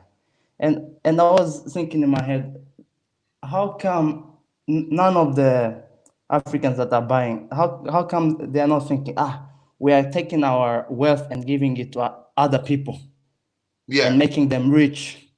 You see? We are not. Unfortunately, we are notorious consumers. We are very aggressive when it comes to consumption, and we do, unfortunately, very minimal job creation and stuff. This is the mentality we are trying to change. Even here, for those of us that live like here in the UK and stuff, if you go to most black areas where we buy our food, we are top consumers. We consume a lot, and we produce very, very little in comparison to that level of consumption. And the other communities can see this. This is why they tap into all of our products. I don't know how you feel when I walk on the high street and I see all these Pakistanis, no disrespect to them, Indians and stuff, and they take our food, they take our women's hair products and everything, and they're selling it to us in huge quantity. You can't really blame them. They see that blacks are, we are at the top level of consumption, but in terms of creation, we are at the bottom end of the spectrum. That's the thing, exactly. Like, you cannot really blame them, because whenever people take advantage of things that we should be taking advantage of, they are doing what's best for them. Do you understand? Yeah. We are the problem for not recognizing that we need to do what's best for us and our communities. Do you understand what I'm trying to say? Yeah. So like, if you have a lot of Indian shop in your neighborhood, for example, what you have to ask yourself, how are they able to sustain their businesses? It's because people in that community are giving them the money. And then you have to ask yourself, why aren't the people from your own community starting businesses there? And another issue is also that the African mindset generally is that's what we are addressing. We've identified that problem to be an age-old problem, and that's what the ideas that are coming. We have to just embrace the light in terms of progressing as a people. Yes, we have you're absolutely right, my brother. You are right with all this mentality, and unfortunately, this is one of the major things that hold us back. But we have to move forward from this mentality. Group economics, like people are emphasizing, and creating jobs. I keep saying it. I've said it earlier. I'll say it again. We are our own best resource. We must come together, build together, create stuff together, so that we can drive Africa forward.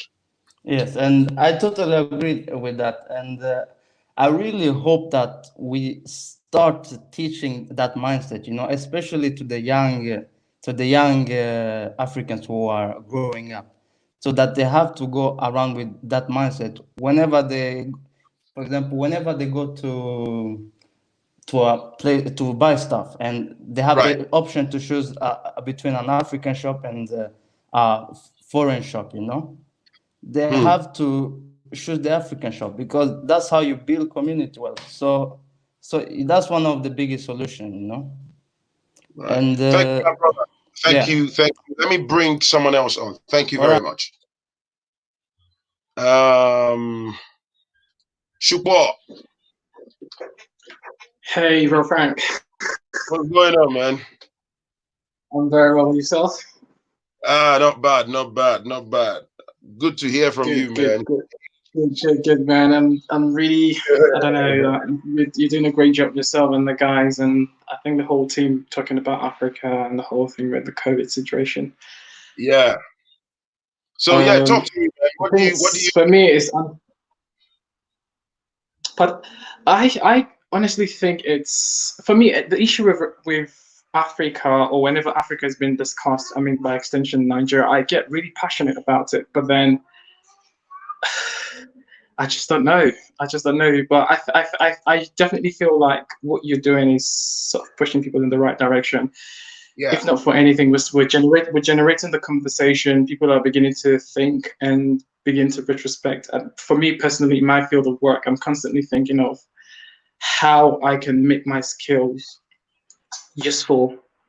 Or let's say I'm trying to get myself to the point whereby when opportunity presents itself to go do any sort of like volunteer work, I'll be in a better place to do it. But more than anything, mine is just a calling to give you guys a thumbs up to say you guys are really doing a great job. For me, I'm learning a lot about history, a lot of things that I didn't know.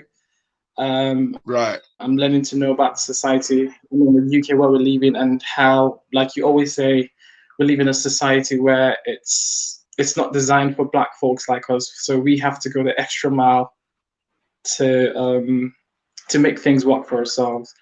Yeah, and I think it's just more like a commendation, and to say that what you're doing is, I mean, a lot of people are listening to it, and hopefully we can generate a pool of young professionals from here that would go ahead and do great stuff when the opportunity presents itself. That's just my 2 cents. Fantastic. Thank you, Shukwa, man. I appreciate it. Because for that.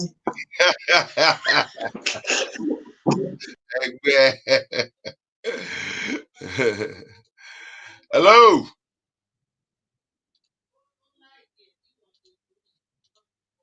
Hello.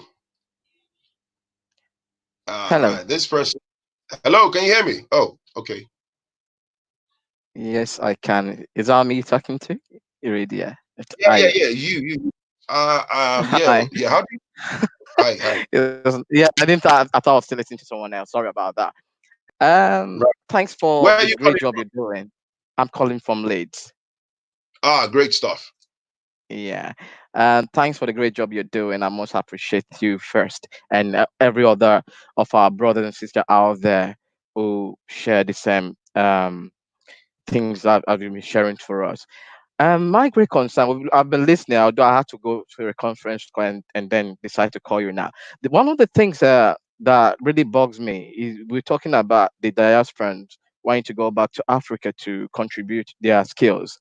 And most of the callers have rightly said there are a lot of intelligent people in Africa. I've got a lot of intelligent friends in Africa who will never leave Africa for anything. Now I live in the UK. I've seen the dynamics of the kind of mindset most of our people have. When you'll be surprised, lots of our people are so self-hating that to the extent that if you give them the idea, most of the idea you've been sharing for people to come together, they just look at it as though you are trying to make a profit out of them. They see it as a competition, which is sad. And we're talking about people back home, but the problem we need to start looking first within ourselves. How do we view ourselves within our people? Our people are our biggest obstacles to doing anything to saving Africa. We are our own enemies. We can point finger at other people, but it's very clear that we don't support ourselves. And it's sad, like the gentleman just left, we were talking about African not going into business. There are lots of African businesses in Leeds, for example. How many Africa actually patronize Africans? They won't until they actually have problems with other with the Asian community before they start running back to African. And it's the same. It's the same thing. Like I've asked so many business owners. I've spoken to a lot of business owners around this, and the greatest things, the thing that amazed me most is that our people go there and they try to run our own people out of business. They don't see it as bringing the putting the resources within the community.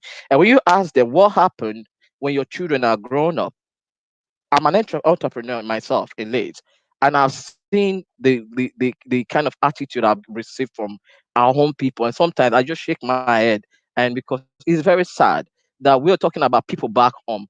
We're talking about people back home not investing. There are lots of opportunity in a country like Nigeria. You go, there see a lot of opportunities, and people are utilizing those opportunities. We cannot afford them because we have good bad governance. Like I always say to people, a country like Nigeria that other African countries look up to, it failed because of our leaders, not because of our people.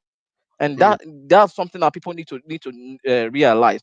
The mentality, we need to reorientate our people back home in the sense that they need to start seeing positive things within themselves. They shouldn't wait for people abroad to do it. I've got a younger sister. My younger sister, she's back home. She's doing better than I'm doing in the UK. And she comes here to visit me, and I tell her, and I encourage her to stay in Nigeria over the years. And she's seen the benefit. She employs doctors to work for her, and people. And now she's not training business people in Nigeria. The only reason why she would want to leave Nigeria is to go and basically look for opportunities outside and bring back to Nigeria. People are doing well in Nigeria, and even she's encouraging me to come back to Nigeria. But so what are you waiting for? You're scared. The problem I haven't been to Nigeria since 2013. And the reason why I haven't been to Nigeria, one was because I was studying at the time at uni, and then I had my daughter. Let me tell you, man. Let me tell you, the moment you get to Nigeria today, you eat amala. I know. When I go to Nigeria, I don't want to come back. That's the thing. Every time I go to Nigeria, I never want to come back. The last time you were there was 2013. Big beg, you slaps well. God. But I'm hoping to go after this lockdown get lifted. But because there are lots of opportunity, and I keep saying to my friend recently that I want to go back home because there's nothing left for us. We can go and we can scream all from now to kingdom come that this system is not helping us. It's actually disenfranchising us. We should go back home. We can go back home. We can't do it ourselves. We should. They think most of the diasporans they're scared of the insecurity. I think there are a lot of movement. The thing I keep saying to people, we need to come together. I think one of the biggest problem with our people is pride, ego. Everybody wants to think they know better than each other rather than listening to each other. And I realize with something with people back home, they're not. People think they're stupid, but they're the most intelligent people I actually interact with. When I talk to people back home, I'm like amazed. They've got ideas, and they tell you, "Oh, come back." There are lots of people doing things, doing things in their own little way, changing their communities in Nigeria that we don't even hear of. Nigeria is a country of different people, different from different. Is a nation within a nation, and people are coming out with lots of ideas. I had a friend I went to secondary school with years ago. He studied agricultural engineer in Uniben. He now creates agricultural machineries, which is selling locally. But most people will look down on him. Why is he doing that? I remember trying to do business here. Someone said to me, "Say, how can you go to university and you're selling food on the street of Leeds?" I was like, "Oh," I said, "Okay." And after like 3 months, he came to me and well, I was wrong that I said made such statement because he had to work with me and so what I was doing. I was doing it. I was different. How it was making impact. I said to him, "I want to introduce African food to other people who are not Africans." And he was like, "Oh, you can't make it." It's about self-belief. We need to believe ourselves and start working together and start seeing positivity in ourselves. And this is one of the things people are talking about inferiority complex with people back home. That is not the case with people back home. Most of them are very confident and extremely intelligent people. And I think sometimes we get the illusion that by being abroad, we know better than those people back home. And sometimes we're mistaking that at the end of the day, these are just normal. They have heads like you and me. They can think faster than most of them can even think faster. And I learned a lot thing from people like over the years. I've been in the UK now 20 years. 3 years ago, I started communicating with people I went to secondary school with. And what I found out about these guys was that I was learning more from them than they were learning from me. And it's amazing. It's amazing. And when they come here, they just want, I've got a few of them who've been here a few times, they just want to go home because they've seen both sides of the world, and they make their decision. I want to stay back and come back and just visit, because they realize that there's so much they could do back home better than being. I call this society slavery society. It doesn't matter how many degree, how many PhD you hold in this society, you will never get past where they don't want you to get past. There's this gatekeeping there.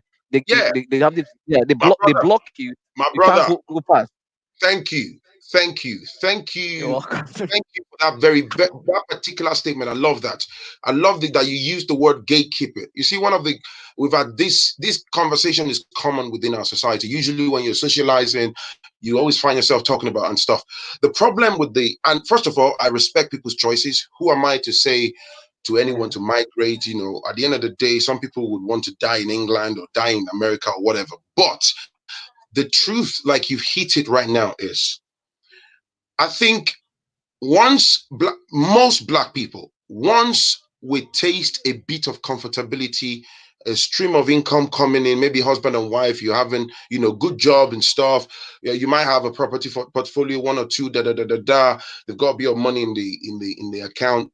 We are ready to tear down anything about Africa, and they want to die in the white man's land. But the reality, the truth of the matter, in fact, let me tell you about faces of racism that I've discovered. It's very possible for you to have come here as an individual. You've lived in the system, you're living in the system, you're going to uni, you're going to college, and then you might have not really experienced much.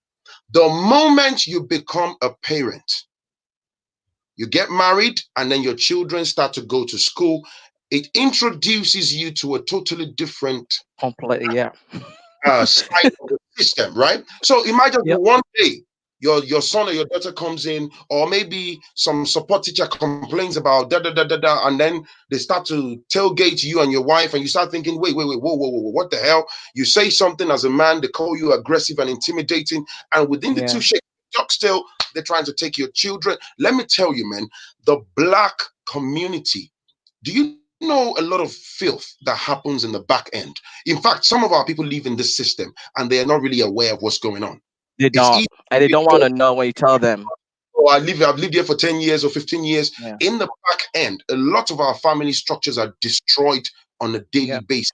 Our children are aggressively torn away from their parents. Family structures are destroyed. There was a while back, a few months ago, I was in the Royal Court of Justice, right, in central London. We went to file some papers in the courts, in the part of the court. I was with my wife. I'll tell you this very quickly. And we bumped into this Nigerian couple, right? The brother has been fighting against the UK Border Force Immigration Department, unfair treatment, and his wife just had a baby. They've got two other children. They came from all the way from Northampton to file papers. And this brother narrated to us within few minutes of how they've been absolutely brutalized and maltreated through the judicial system, how lawyers, even African lawyers, have stolen money from them and, left them in the middle of nowhere. He came to court that day. He didn't know what to do. He was frustrated. They were basically facing, imminent deportation back to Nigeria. They've been denied due process in the justice system. He had £600 to even pay in additional court fees that day. And I could see this brother, his mouth was dry. He was confused. He was very angry. And right under my nose, there was another lawyer, a white lawyer, who was actually preying on the man, still trying to rob him blind. Now, there is a point I'm trying to make. I asked this brother a question. Do you have anybody to speak to within that? There is nobody. The few people that he knows in Northampton within the black community, everybody's holding onto their cross. Nobody's able to point in any direction. As I speak, I don't know if that brother has been deported or not. And I remember the last statement he made. He said, my brother, if the worst should come to be the worst, I don't even mind. He has fought tirelessly for 5 years just to remain in the UK. And it's been undue process, unfairness, discrimination after discrimination, being treated like doormats. And then he said, I don't even mind going back. He said, the problem is money, finance. I've got nothing to fall back, upon. All the money I've been getting from work and all that has gone into legal fees. And I can tell you, this is the story of so many Blacks that live in the shadow of the system abroad. No savings, no investment, nothing. A lot of people put up a facade and try to, but my brother, my people, I have my own story to tell about how ugly the system is. A lot of things. So when you look at the other Blacks that have a little bit of coins in their pockets, they become obnoxious. They become, I call them house Negroes. They are far up their backsides. They get too comfortable. They look at Africa like, like I'm like, dude, but that's where you came from though. And this is a system, like you rightly said. I don't care the number of PhDs you think you have. There will always forever be a glass ceiling. We are having children born into the system that will frustrate you. If it's about cleverness, smartness, tenacity, being rugged, Blacks are built that way, but they always discredit us. There is a message in there. This system is not designed for us.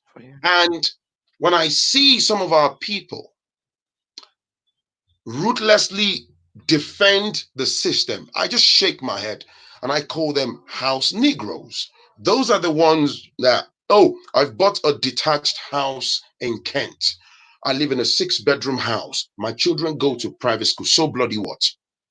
So what if you have £100,000 in your savings?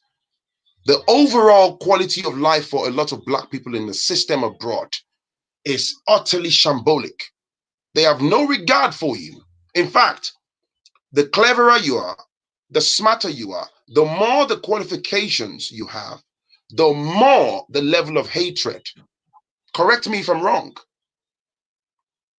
They prefer to have us washing the toilets, cleaning the bums of the elderly people in the care homes, sweeping and emptying the dustbins. The moment you're a Black man, you're a Black woman, you're a doctor, you're a lawyer, you have your own business, you have the sense, you're confident, you're educated, degree, master's degree. Even if you don't have degrees, you're very articulate, you're smart, you can tell your left from your right, you can say no when you don't want something.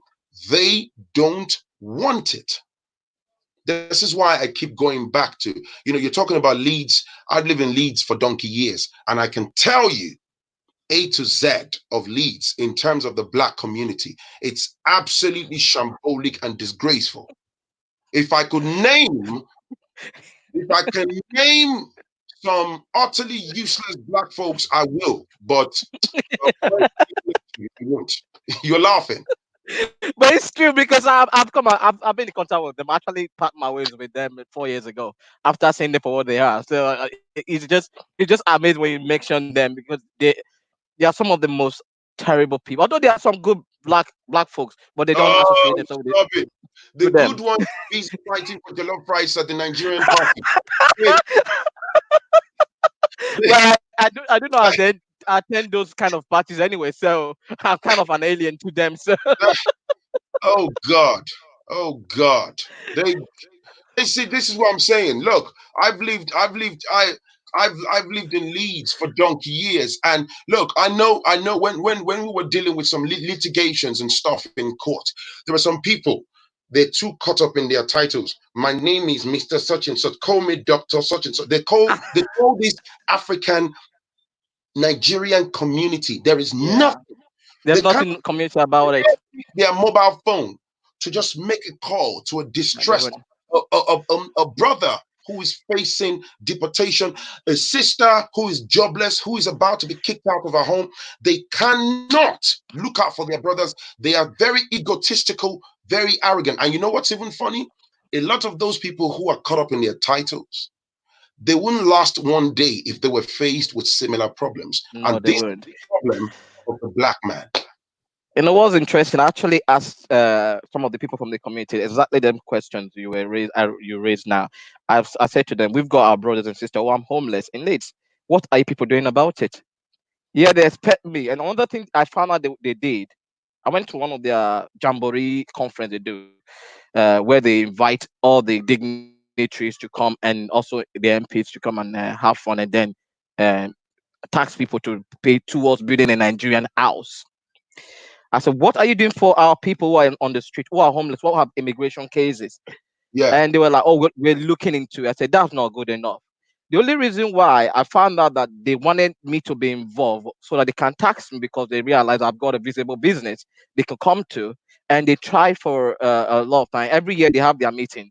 And I found out that they were not interested in helping our people, because I actually found out that one was a lawyer, was ripping his own best friend off, who came to do a PhD. The guy came to do a PhD in Leeds Uni. Yeah. And the guy came to me. I was talking to him. When I started talking to him in pidgin English, he was like, "Oh, you're Nigerian." I said, "Yeah." And he was telling me his situation that he's got this friend of his, he's a lawyer, he's living in his house, he's paying him rent. However, he's trying to move out of his house to take the accommodation that he was given, because his wife is now coming to join him by the university, so they can be accommodated there. And his friend refused him leaving. I said to him, "You have to pay such fees. You have to pay the council tax." I was like, "You don't pay council tax in the house you don't reside in. That you don't do that in Leeds." And I said to him, I said, "How come he's asking you to pay it?" He was like, "Oh, he said I have to pay the other rent for throughout the next 4 months rent, because it will take him time to find another tenant." And I said, "And he's your friend?" He said, "Yes." I said, "If he's your friend, he does that to you. I wonder what he would do to you when he's your enemy." And I said to him, what you need to do, go back to him and say to him, "You're not paying." And you say to him, tell him that you're moving and you're going to move your stuff and go to the new accommodation. It's not going to do anything about it, because he knows he won't do anything about it. And it's funny, this gentleman, I met him a few times, the lawyer, and he's a right crooked man. And he actually helped them in one of the organization. He was like, "Oh, it's you that sell food." And he was like, he was so arrogant, like, "Yes, I am." So I basically didn't say anything. And I was like, "This is crazy." And the guy came back to me and said, "Oh, I told him I wasn't paying it, and that I was going to go and seek legal advice, and he never bothered me anymore." And that was how the case ended. This is so sad. And he's his friend. Thank you, This is bro. what Thank they're you, bro. doing. Let me Thank get you there. very much. Keep on your good work, Frank. Thank you. Thank you.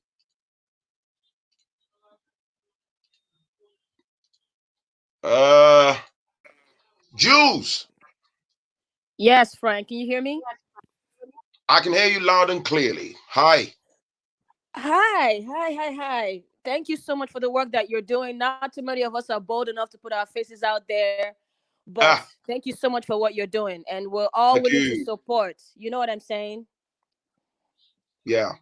My own situation, I'm calling from Atlanta. Great stuff. Great stuff. Right. Yeah. My own situation, I tried moving back home. I stayed home for about 4 months. It was a little bit it was a little bit testy, but I don't care. I still want to go again. You know, I will give it another try, one more time.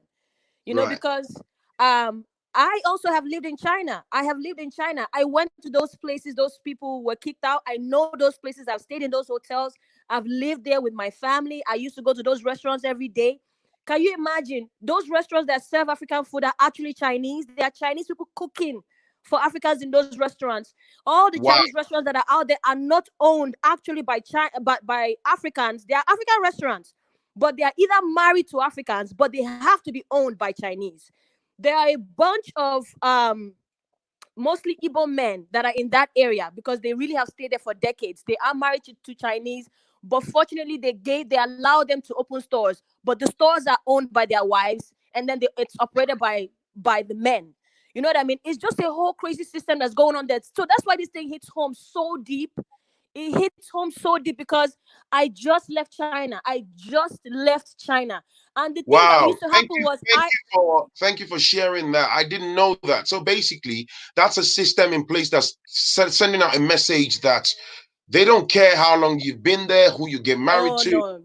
So the business has got to be owned by their own people. By Chinese, of course. Wow. Of course. It's only just operated by the Africans because it's really theirs. But these African men are, well, I wouldn't say they are forced. It's your decision, you know. These African men do get married to Chinese, and the wives, of course, you know, accept them and things like that. You see a lot of mixed African race Chinese children who are also treated funny at school. They look Chinese, but of course they are dark skinned and they don't feel comfortable. So when I was in China, I knew not to let my children go to school there. I just knew. I went there for business, but of course I didn't go with my Nigerian identity. I went with my American passport, right? And it was yeah, of course. You know, we all know how this goes. I went with my American passport, but and my husband is American, but we're very much in love with my culture. You traitor. You put Nigeria under your bag. Come on, man. I'm so sorry. I'm so sorry. I was trying to survive. Unfortunately, no, you gotta do what you gotta do. I'm just joking, man. I'm just joking. So, no problem. I know it's a joke. So I wanted to talk to you because I have direct experience. I have direct information on these people. They're claiming they don't have papers. They're claiming they're illegal. That is a bone-faced lie. They've always been that way. The Chinese have always treated Africans that way. Not all of them. I will tell you the truth. There are very few, I would say less than 1% of them that are nice to us. And that is only because we are their customers. Okay. So don't get that twisted. How come these people they open businesses in our country and they are the only ones who are in control? They are manning the business. They own the business. In fact, they have the nerve to have Nigerian names to start businesses. You cannot do a business with China without a Chinese being there. And that is in my home, Nigeria, and as well in China, in the US as well. So I have the different perspectives of how these people operate in the US, in Nigeria, and in China. The port is operated by Chinese in Nigeria, believe it or not. Believe it or not, you're shipping a product, you're trying to ship your product to Nigeria. It's a Chinese company that's receiving it in Nigeria. They would, I'm telling you, a Nigerian dare not have access to shipping business in China. Dare not. Man. Are you understanding me? Yeah. When you want to exchange your money to Chinese yen, it's Chinese you exchange your money to. You're giving them your naira to exchange your money. They exchange money for us. Even in Nigeria, it's Chinese. I mean, every single aspect of their business is owned by Chinese. Even down to our food.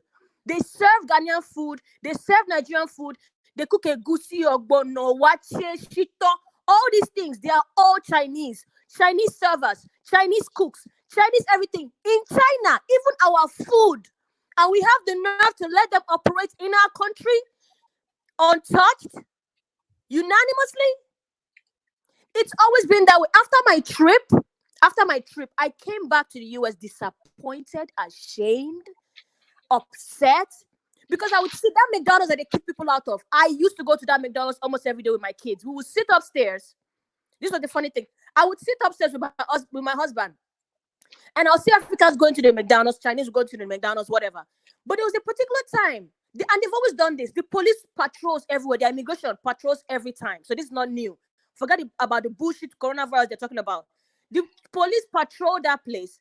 And what happened was, I saw a Nigerian man, like double check himself before he continued because he saw the police, patrolling. Even I myself, was at night. They're claiming these people are dangerous. That's a bone-faced lie. At night, I would walk down there. And there were times I would see Nigerian men, hiding in a corner in the dark because, some of them probably didn't have papers. Let's be real. Some of them probably didn't have papers. And I remember telling them the police is coming. The police is coming. Me, I was not afraid because I had my American passport. Isn't that a shameful thing?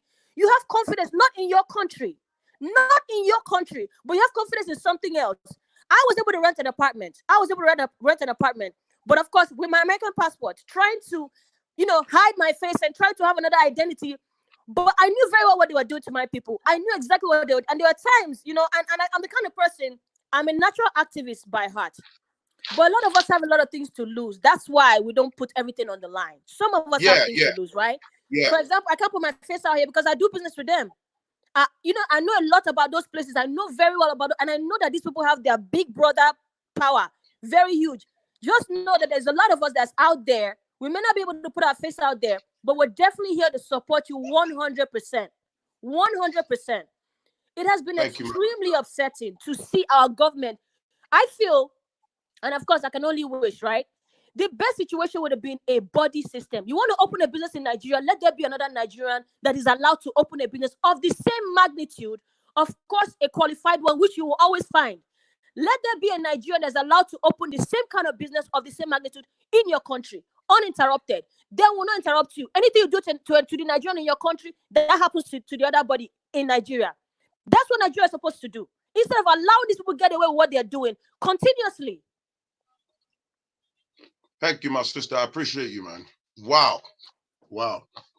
You opened my eyes in regards to the fact that, I mean, I'm not particularly surprised that in China, that, you know, they basically give the power to their own people. So what they're saying to the foreigners is, you can't come here and own the land. And yet they come into Africa and take over our lands. Absolutely. Because we let them.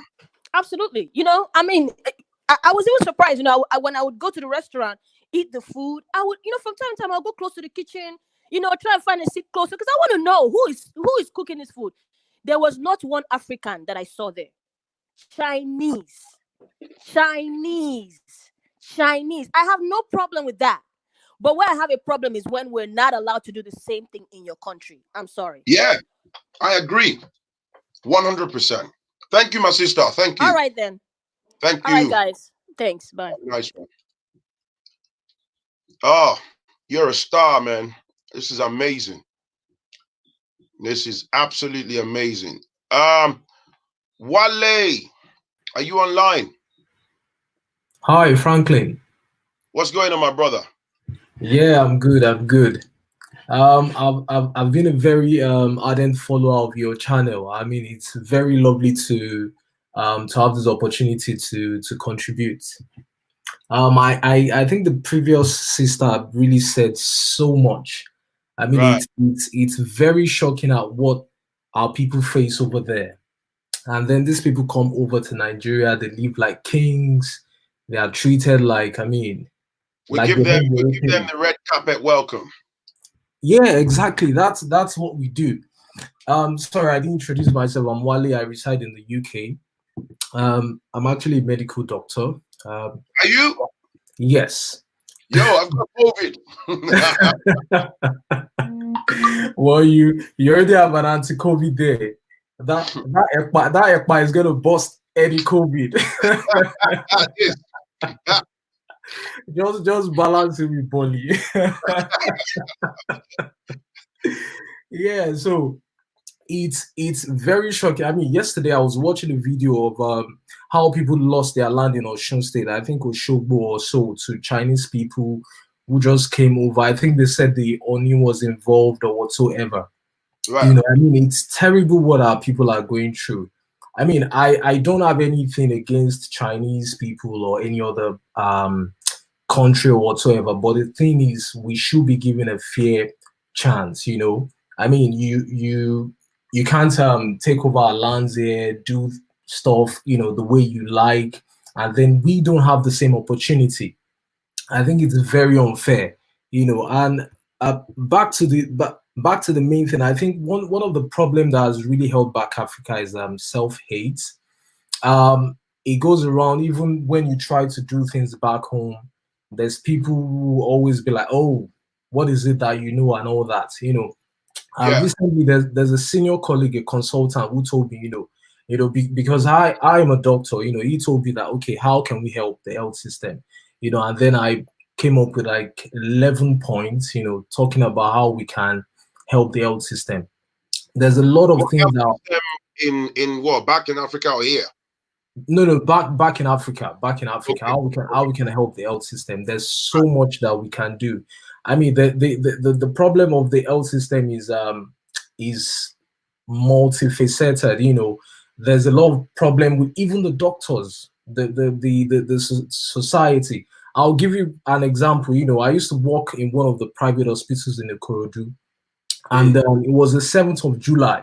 Some cult boys went around, started shooting, you know, and they shot this lady in the leg. She had pellets in her leg. She went to this local babalawo or whatsoever, and they did all sorts. Yeah, they did some funny things. Right. And they said, oh, they already called out the bullets. Once they otajadi. I told them, what's all that rubbish? you don't call no bullets. You don't call rubbish. I told them, okay, go do an X-ray. You go do an X-ray, and all the bullets were in the girl's legs. I told them, yes, you can. yeah, I mean, they just deceive our people. There's so many things, I mean, back home, one of the things that really made me to, decide to leave Nigeria, for example, was that the health system, you watch people helplessly. There's a lot you feel you can do, but then because the system is so messed up, medications for malaria that are meant to be subsidized are sold for money. People corner them. These drugs have been paid for by NGOs. People corner them for profit. HMOs scam people of private patients. The NHIS, which is meant to be the equivalent of the NHS we have in the UK. There's a lot of corruption. People are ripped off their money. People don't. I mean, in those hospitals, because I worked in the private hospital, I worked in the government-owned hospitals as well. So I saw the way things are. When people come to the private hospital, for example, and you tell them, oh, I'm under the NHIS cover, the hospital owner tells you already, hey, don't give the best of my drug to these idiots. He's coming under the NHIS. That's what they say. So there's a lot of problem. I'm just taking the health sector for an example. The same thing cuts across. There's a lot of people that have come on, talked about applications, IT, information technology, for example. We really need to, embrace that a lot. We have a lot of brilliant minds back in Nigeria, who knows so much about information technology. Corrupt leaders in Nigeria, they're only interested in using WhatsApp to send pictures to their girlfriends, using their hidden Instagram accounts. They're not interested in innovative ideas to have a national database and have, a reliable healthcare system whereby doctors, like you said, professionals like yourself in medical fields can be able to say, okay, let's access the details on diabetic people within this age range. Let's send them letters. Let's remind them about their treatment, their drugs. They're not interested, man. Oh my God. They just want to carry that money in bags and bury it in the backyard. And you see, what's amazing is they keep looting. Look at it now. Look at the crude oil. Crude oil is flattened out, right? And shout out to the people that are doing their hardest to grow the agricultural, sector of Nigeria, who are gone deep, investing heavily in agriculture and other parts of, the sector. The leaders have run that place down in the ground. Now, it's terrible. Global shutdown, if not that there is a global embargo in terms of traveling and stuff, a lot of these leaders, I can assure you, every one of them will be abroad. They'll be in the UK, in the US to see private doctors. Now, everyone's stuck back home. And look at the healthcare system. It's nothing to write home about. And let me also say, I remember some 3-4 years ago when I went to Nigeria, on the holiday, and I was in one of the private hospital. And I remember in the corridor, I was just chatting to these doctors, right? Young dudes, very energetic, then on top of their games, but they were frustrated. In fact, I remember one of the nurses came to call them and said, so a patient such and such needed their attention. The doctor was just so like, man, look, man, I'm not bothered. And then I was looking at him like, wow. And then I started talking to them outside of the building in the car park. We were just talking. We sat under the tree. And these guys were telling me about how they were looking for ways to run to Canada and other parts of the world. And I asked them a honest question. I said, I respect your choices. If you want to go to Canada, that's fine. I said, but why? And the guy told me, he said, bro, I'm a medical doctor and I have not been paid in the last 3 months. It's unheard of. It's frustrating, And this is even a private hospital. And just as we were having that conversation and they were expressing themselves, the owner of the said private hospital, and you know what's even fun? Wow. I was made to realize that the owner of the hospital doesn't even have a medical background. Wow. The man and his wife own chains of businesses. They're not medical experts. They don't even have medical. They're just like, you know, they're rich and they set up a hospital. Well, the guy said to me that that's him driving in, and he drove in this bad boy Rolls Royce. He had the driver. He came in his agbada, and he just walked into the building. And the doctors hadn't been paid for 3 months. Terrible. So I can understand. Yeah. I mean, it's very terrible. It's just a tip of what we face back home, you know, as doctors. You know, that's just one of the sectors. You know, if you know, I told one of my friends that, you know, if you really have a conscience as a doctor, you might not want to work in Nigeria as a medical doctor, because you see a lot of cases where, you know, there's a lot of avoidable deaths. You know, there's a lot of people, you tell them, okay, go for this blood test. They're like, no, I don't have. You know, I was telling someone the minimum wage is 30,000 naira. To do basic blood tests in Nigeria is 15,000 naira. Just for the basic, not advanced, you know, just basic blood test is 15,000 naira. If you want to do a proper, you know, thorough blood test is 15. I mean, but by the time you spend half of your salary on health, what's left for you? You know, it's really bad. It's really bad. You know? I mean, you know. Anyway, thank you so much, Phrankleen, for the opportunity. You know, thank you, bro. I appreciate you. Thank you, man. Yeah. Again. Thank you. Yeah. Right. Let's see. Jazzy Tafari. Oh, greetings, Phrankleen. Greetings. How are you, brother? Greetings, my brother. Are you driving? Yeah, I'm a truck driver. Sorry, but I'm stopping right now just to talk to you, man. Yes. All right. Oh, thank you, man. So many topics I wanted to talk to you. You got great topics, so many topics, but this is a good one. Last year in February, I went to Ethiopia, right? And I got friends in England. I'm in the United States. I got some friends in England, by way of Jamaica, and they live over there in England. We all collaborated and took a trip to Ethiopia, and spent at least 3 weeks over there. You know, we went to all these sites and all these places. We were traveling every 2 days to a different site. What we constantly saw was foreigners, like mostly white people, stuff like that. You know, nothing against them, but what we mostly saw is their eyes are open to capitalize. You get what I'm saying? Their eyes are open to capitalize. They own mostly hotels, restaurants. That's on good sites, like the good spots. You know what I mean? And that we started to formulate ideas like we need to, even when we went to Addis is coming up. You know what I mean? Addis is coming up. And we like, you know, not necessarily Ethiopia, but it was our first trip to Africa, you know what I mean? But now we have a bigger idea that, listen, we want to repatriate and go to some place, you know, and start our own thing, you know, in business and so on and so forth. And not necessarily Ethiopia, but we're thinking to go either to East Africa.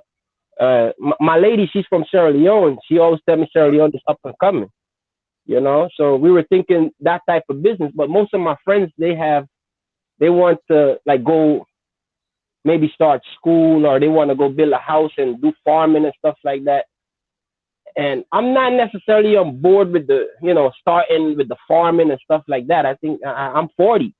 You know, I don't feel like I want to till the earth. You know what I mean? I want to start and get running, you know. Right.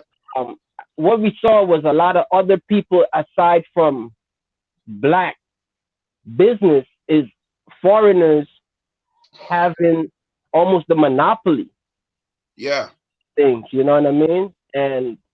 And we were thinking maybe we could join that movement and not even to capitalize, but to better the environment, because that's what mostly we were looking at. We were seeing a lot of struggle and, you know, and our people needing help with certain things, you know, and that's how, that way we were trying to lean on to like bring things to the people, not necessarily to capitalize, but business is part of it. You know, we don't do anything for free, but not necessarily to capitalize on getting rich or anything like, but for helping the people into to that state, you know. Right. You know, that's just I just want to piggyback on what that lady was saying when she saw Chinese were taking over things and stuff like that. You know. Just the other day I went to a restaurant and out here in Jersey, and it was an island restaurant, an island supermarket. And my friend took me. He's like, "Yo, you know, let's go to the island supermarket and get some goods." And we went there, and to my surprise, there's a Chinese person controlling everything island products. I was surprised, and they have attitude. They have attitude, and that upsets me so much that they have attitude, and it really somehow it bit me inside. You know what I mean?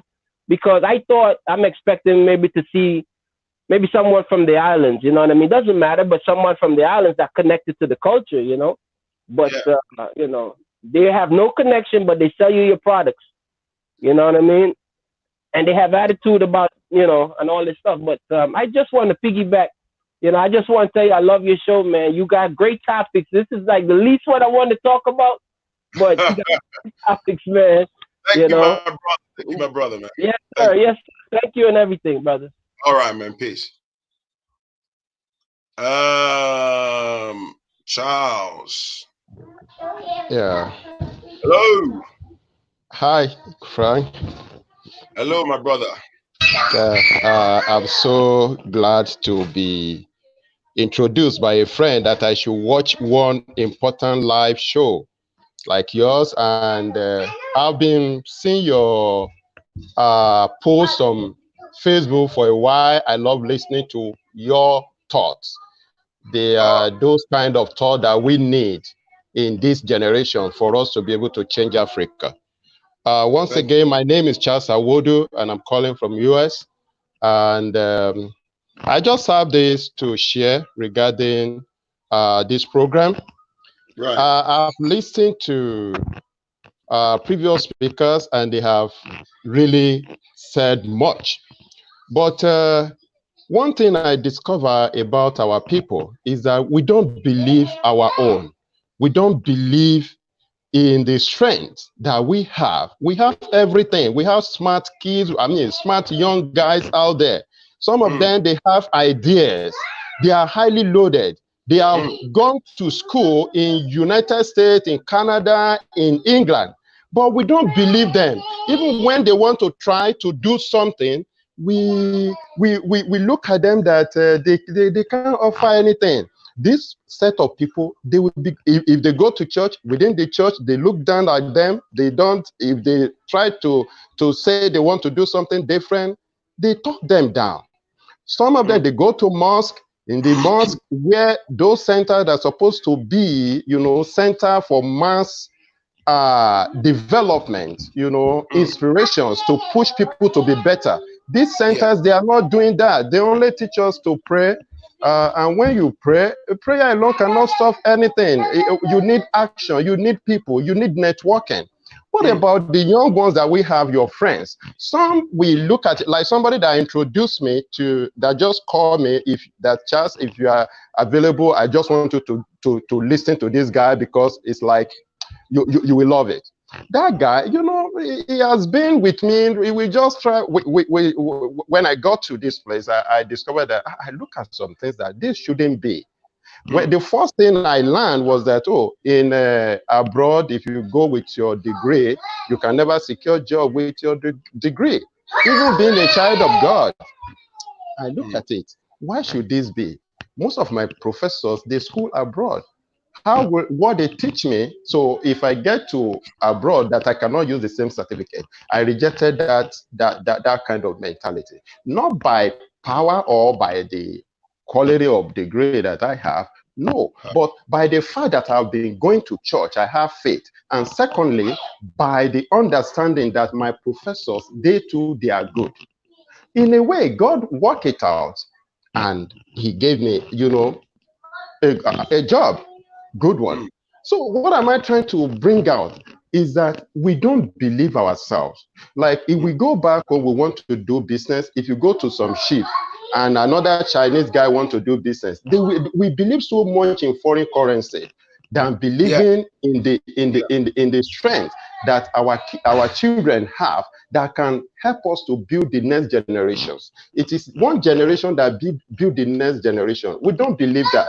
The money, the corrupt practices, you know, that have been in the system is what that rules. And that is why you see most people, they want to go back home to do some stuff. I'm telling you, if they go to that place, they will be frustrated. They will be frustrated. And that is why you see majority, they are in abroad. They really love to go back home to do something. But it's not just coming up. But I see better Africa, most especially after this COVID-19, the lessons that everybody is learning, whether you are rich or poor, that you must get your own lesson. I see better Africa if young people like you and many others, I've been listening to many people, it gives me hope that Africa will still be better. And another thing before I you know, hang up, I work as an auditor back in Nigeria. We blame leaders, but there are also corrupt followers. Yes. And we need to tackle all these things for us to be able to build new Nigeria or Africa.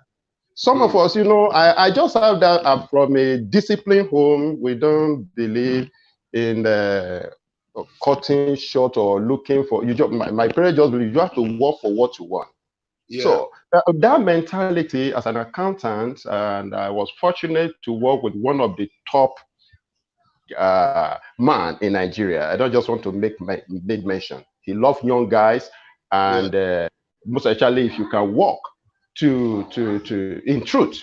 So one thing I discovered is that as an auditor, you see so many things. These things is not being done or perpetrated by the leaders, by some of the leaders, but those people that are even following them, those people that they employ, they cannot even walk in truth. And all their target, they don't think that, okay, if I must leave this place, I must leave it better than I met it. We don't have that mentality. So if you have like $100,000 to invest back home now, the moment you get there, you want to invest it, you want to do, the next thing that at least 70% of people that will be surrounding you will be targeted is what they want to get their cut. They don't look at the value that thing will add to the community, to the society. You know, we must continue to educate minds. It's key. Mind development is key if we must change things back home. So I really appreciate this this platform, and above all, we must learn to distinguish between cooperation and collaboration. I want to talk about this in the area of our leadership. In the leadership back home, they train people to cooperate. And once you cooperate to be enslaved. But we the new generation, we have to change that thought. We have to move beyond cooperation to collaboration.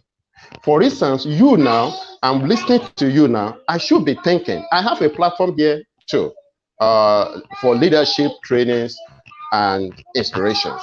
So as I'm looking at you now, I should be thinking, how can I contribute for this young guy to get better? That is collaboration. You look at me, how can this guy be better? How can we work together? These are the things that American, Chinese, all these Asian, they are doing. And they will just come up, few people will just come up to do something, and they will lift one another in different area of discipline or businesses, and they will grow. You see medical doctor among them, you see carpenter among them, you see real estate among them, you see accountant among them, and everybody will be functioning. If a carpenter that has a furniture industry wants to do something, he knows that I have to consult my professional accountant. So if we need something, I have to consult a medical. Before you know it, within that cycle, they build one another up. So we must learn to collaborate more than cooperation. We cooperate back home to be enslaved, but the advanced nation, they collaborate to be able to even enslave the developing nation without knowing. So this is where I will stop. I can't wait to join your next platform. I thank God I'm seeing you live now. I'm so happy. It's not just by you sitting in your car doing your program. So I'm glad to be here. I can't wait for the next time. Thank you for the opportunity to speak. Thank you very much. Thank you. Thank you very much. Yeah. Right. Next caller. Hello, Phrankleen. Hello. Hello, my brother. Yeah, bro. Thank you for having this live stream, bro. I've been following you for, I guess, a year or something. One of your video that went viral. One of your video that went viral. We're talking of a parent should prepare for, I don't know, something for their stop funeral. Giving money to your family. Yeah, funeral or something of that stuff. You know, that video went viral. That's when I started following. Hey, who is this guy talking about funeral and all that stuff? You know, that's when I started paying attention on your video. I've seen somebody else. And the topic for today is very. God, I hear it. Yeah, pardon. Sorry, carry on. Okay, all right. Yeah, the topic you just brought up, this topic is very, very important. Very important. But there is one thing we have to take into consideration. If we don't have the right mindset, even the diaspora, if we don't have the right mindset, we cannot do anything. Just like the last caller said, we need to collaborate. Africans do not collaborate at all. Yeah. Africans do not collaborate, and those that want to speak out, they believe and they feel like they know it all. Yeah. They don't want to listen to others. They know it all. So those are some of the issues that we have to brush out. Those are some of the issues that we have to see into it. This is the moment for us Africans to come together and start seeing how we can go back to Africa and build our continent. There's no single factory in Africa that can say we supply, worldwide. None, apart of Dangote, who is really trying his best right now to see how he supply a lot of different, products that are being made in Africa. We need plenty of Dangote in Africa. Plenty. Those of us out here, diaspora, I think we've achieved enough knowledge. We've seen enough. And I think it's time for us to take back what we've seen, what we've learned back to Africa. Right. And start seeing how we can build a continent. Right. So the last caller have said it all. I said, let me just add a little bit and appreciate you for what you're doing, bro. Thank you so much. And I hope you can keep coming. Yeah, I hope you can keep coming with live stream like this so we can definitely. brainstorm on many issues. Definitely. Yeah, thank you so much, bro. All right, have a good one. Right, let's see who is this username is a bit tricky, Hello.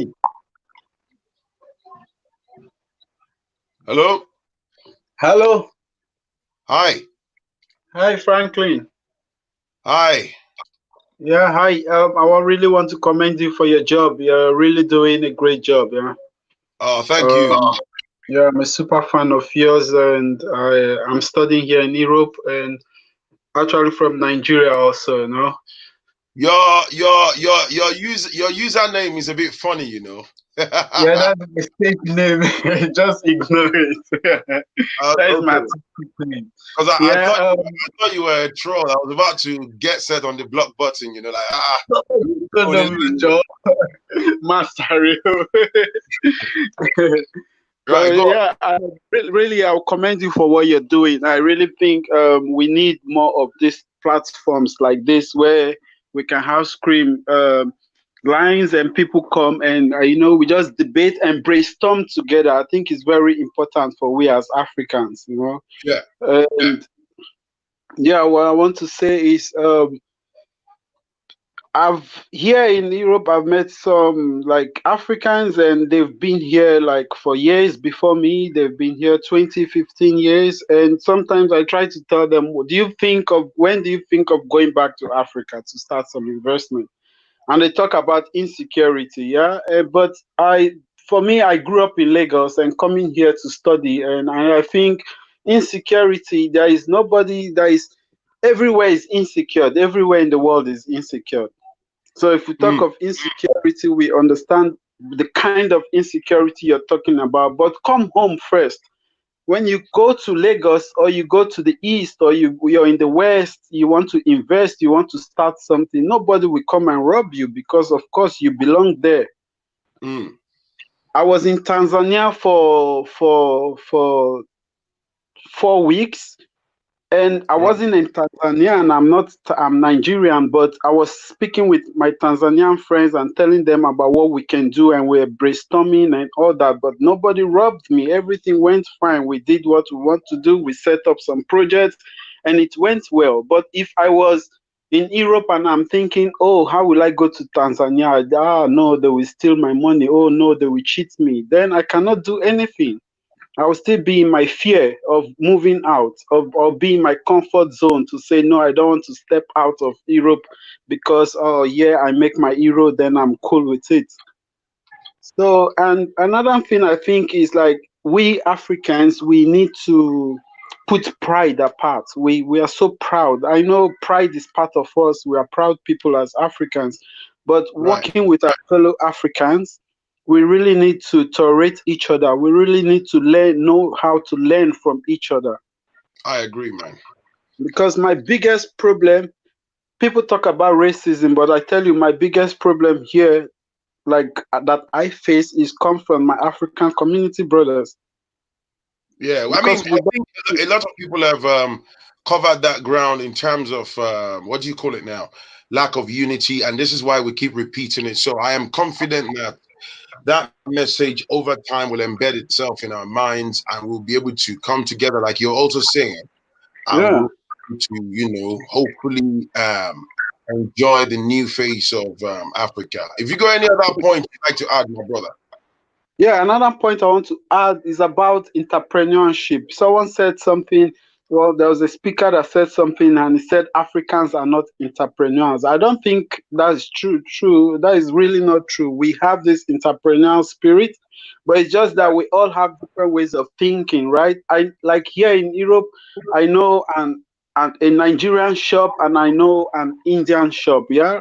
But most Africans, they prefer to patronize this Indian shop instead of going to the African shop that is owned by an African, that we can even buy our own stuff. So what is the essence of not being entrepreneurs there right now? So I think we should really be able to appreciate each other and as Africans, and be able to be strong together if we want to move forward as Africans, and stop blaming the load, like the two last the speaker that spoke before the last speaker said. He said most of the lead, we stay and we blame the leaders, but probably the corruption is not coming from the leaders, it's coming from the people that works with the leaders. Also, it's possible. So we should really know how to step out from our comfort zone, and like the Africans and the diasporans really need to think of how to step out from their comfort zone and really storm this Africa, and let's see how we can make Africa great again and put Africa in the map. And one other thing I want to say, Phrankleen, I've been thinking about this for a long time, but I think you should also maybe make a video about it. Is this issue of we Africans, we don't call ourselves Africans, we say we are blacks, and I think this is 21st century. It's time to take this black and white issue off, because if I call myself a black man, it's as if I'm hiding my identity of being an African man. So basically, you're saying changing our language and addressing ourselves appropriately as Africans, right? Yes. Yeah, that's part of the. You see, you made a very important point. That's part of the whole unlearning and relearning and educating ourselves. So in terms of language and changing how we say things, I'm sure over time, as long as we have willing minds, we will improve and we'll get better. I was in New York and I was speaking with an African. Of course, he has an African background, but he was born in the States. And I said, "Oh, you're African American." He said, "No, I'm Black American." I'm like, "Hey, excuse me, you're hiding your identity. You're not proud to say you're an African American. You're Black American. Who says you're Black American?" So it's like we are now in the 21st century. I think it's time we try to change this thing and put Africa on the map instead of hiding our image as Africans. Thank you, my brother. Thank you. I appreciate you, man. Thank you very much. Thank you. Keep it up. Thank you. All right. Thank you. Cheers.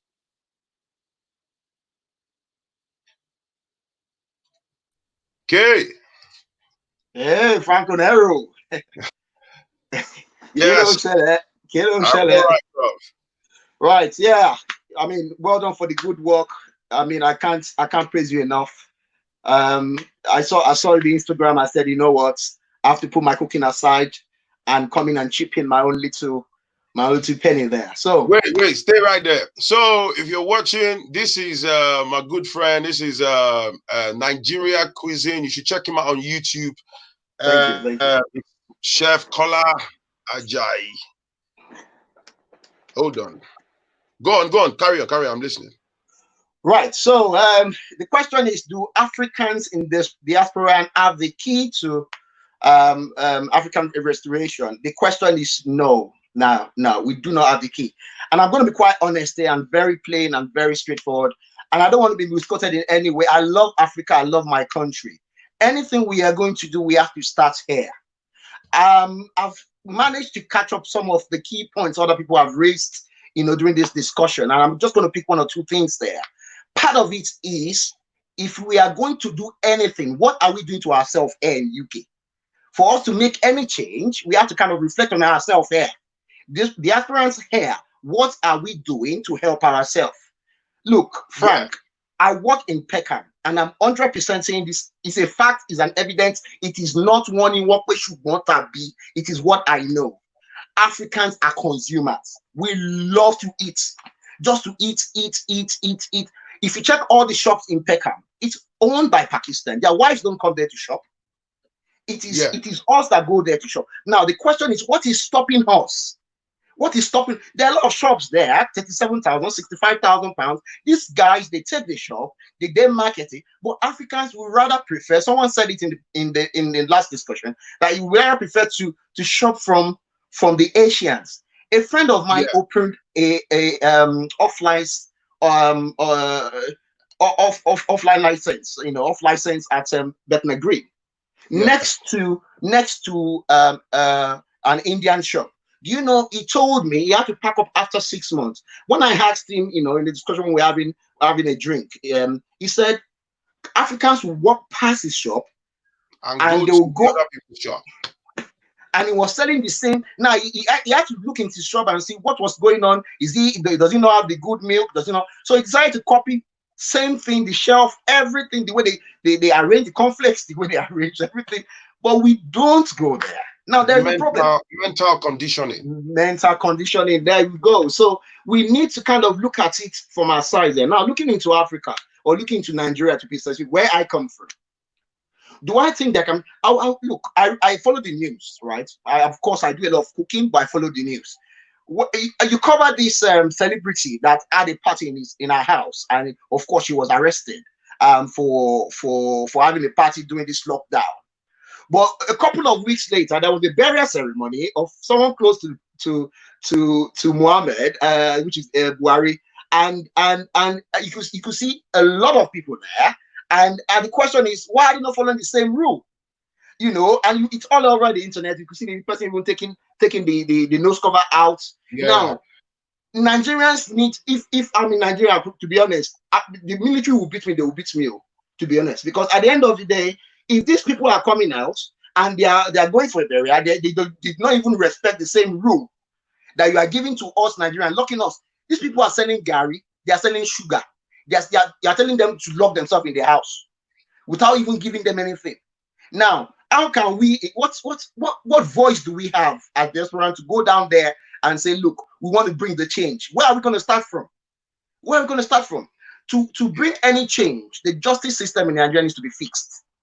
People need to respect the fact that there is a law, and the justice system is real to catch up with anybody.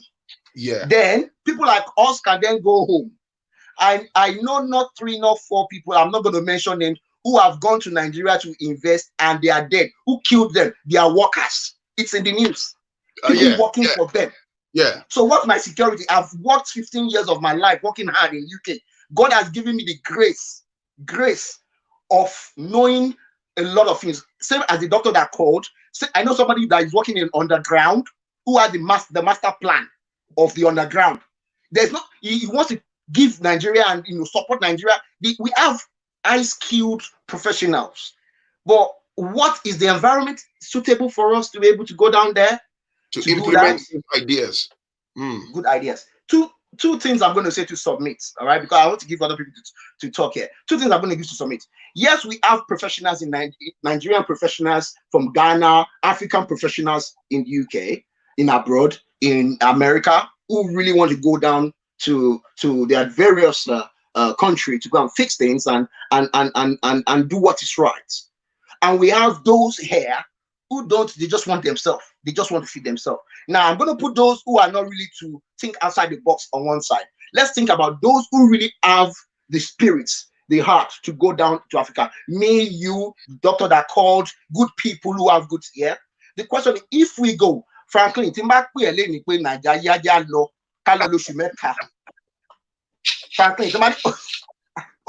facts. Why your barracks waiting now, Baba? Serious matter, cannot change in Nigeria.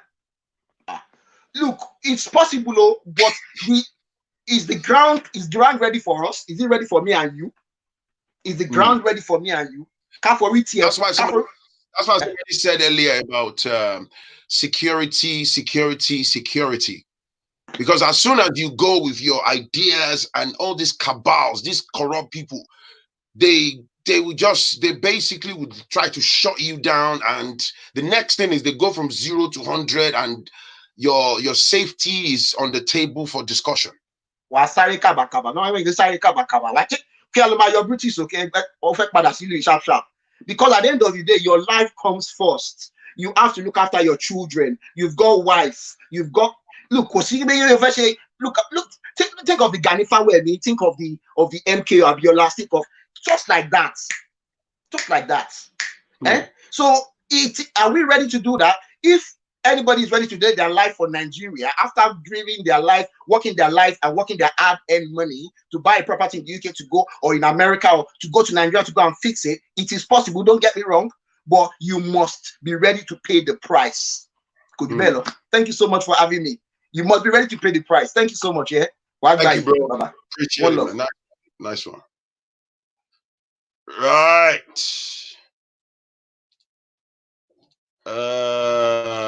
Who is this? Hello.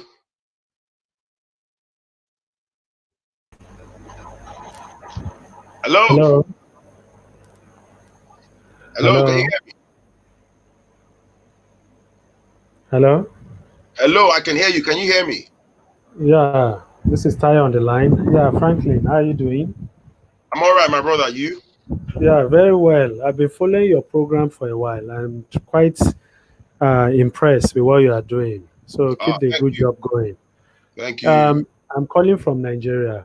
You see, when you have been abroad for 15 years or 20 years, you have a different perspective of Nigeria back home. The first thing is that when you are coming back home here to come and invest, the perspective you have is different. What we should ask ourselves as Africa, nobody is going to repair Africa for us. How are the Indians, the Chinese, how are they able to come here and invest, and their staff are not killing them? I am not saying that there are no security issue in Nigeria. I There are. agree. My brother, So, please feel free to express yourself. We are all learning. Please good, just talk to good. me. Thank you, thank you. So People are when the Chinese come in here, even they are even involved in illegal mining. How Of are course. they able to do it? Now, my understanding, I've been running my own business here for the last 15 years here in Nigeria. What type I've of also, business? What type of business do yeah, you run? training, digital Okay. training, right? Okay. So I found out that there's a mindset difference when you are abroad and when you are in Nigeria. Of course, I also did my master's in the UK. And when I was there, some of the things that your previous speaker have spoken about, I observed that as well.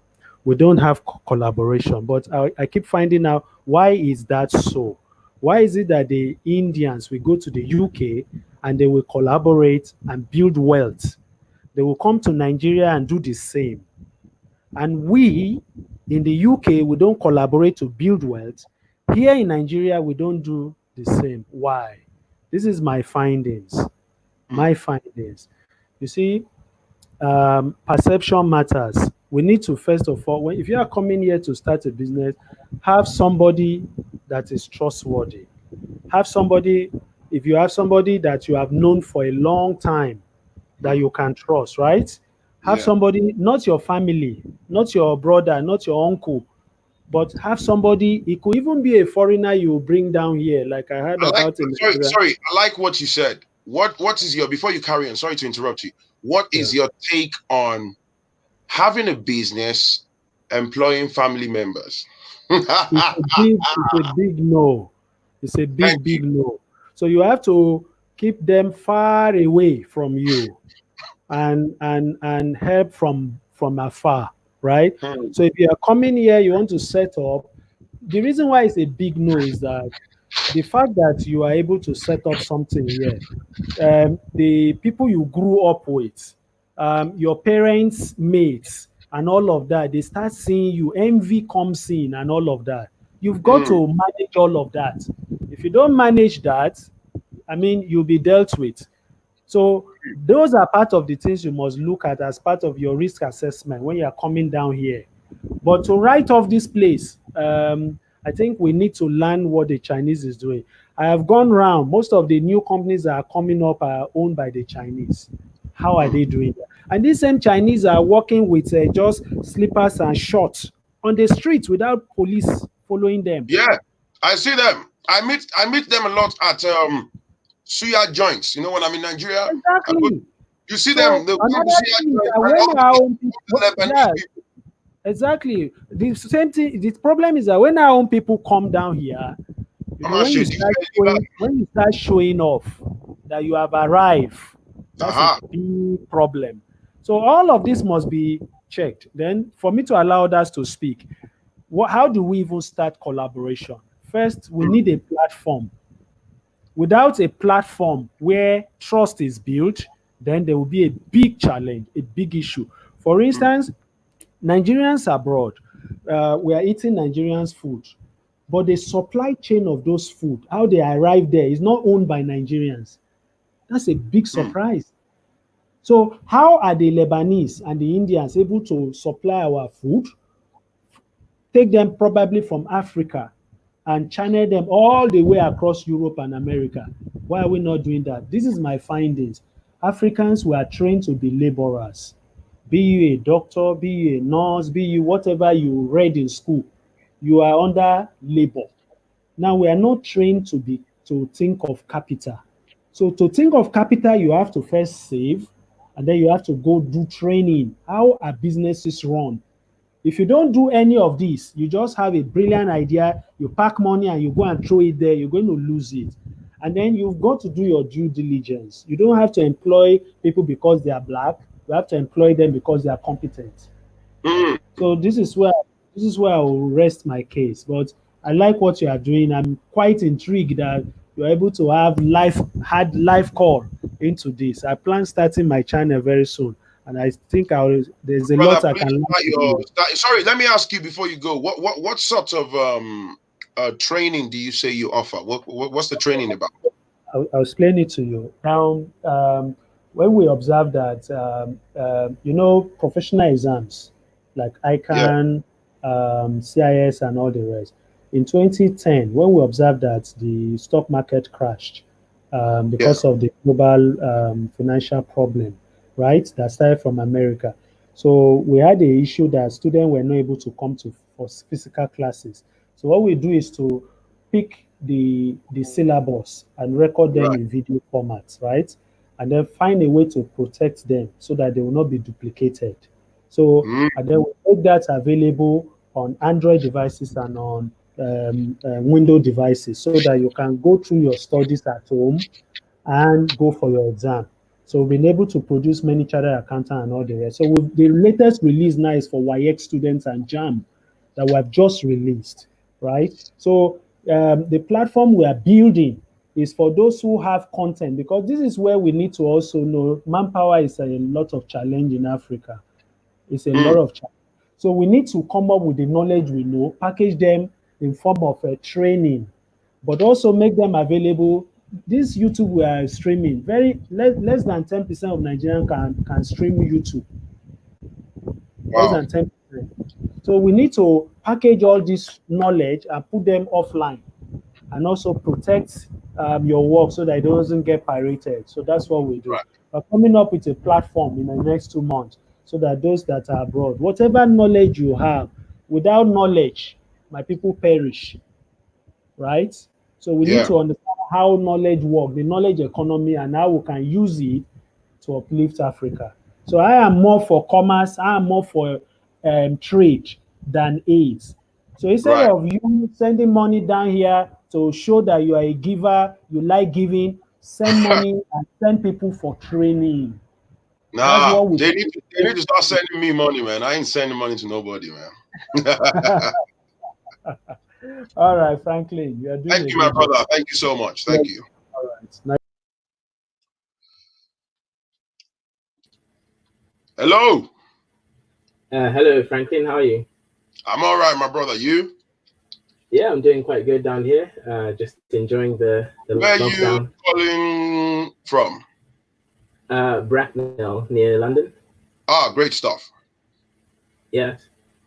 So, reason why I'm calling in is just because when I saw the title of the video, it was definitely intriguing. And I have some of my own ideas about really how things can change. So, for example, all countries everywhere have a lot of corruption, including the UK. You know, absolutely. Right. There's scandals with the ministers overspending their allowances and all those sorts of things. However, one thing which I've realized though is that if we do want to change Africa, we can discuss all these things and it helps make small changes across the population. That's true. But I think the biggest thing really that we need is probably leadership. When you have people, let's say people from the diaspora, they have experiences hopefully from both Africa, the world, and they know how different systems work. If those of us who are here can upstart some things and we can get ourselves in actual leadership positions, the ones of us who are trustworthy anyways, we can then set systems that the rest of the people can follow, and then sooner or later it will change their minds. For example, you've always been talking about how Christianity and all this religious worshipping thing, it's ingrained in people so deeply that even in the face of logic, they still revert back into some magical thinking. So if we replace that magical thinking with logical thinking by setting up a system, they can become, I guess, slaves to logic instead of slaves to religion. So, that's where my ideas is coming from and how we can uplift our people. Fantastic. Thank you, bro. Yeah. I appreciate you. Thank you. Yeah, no problem.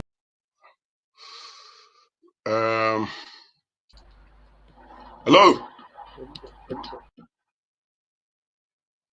Oh, hang on.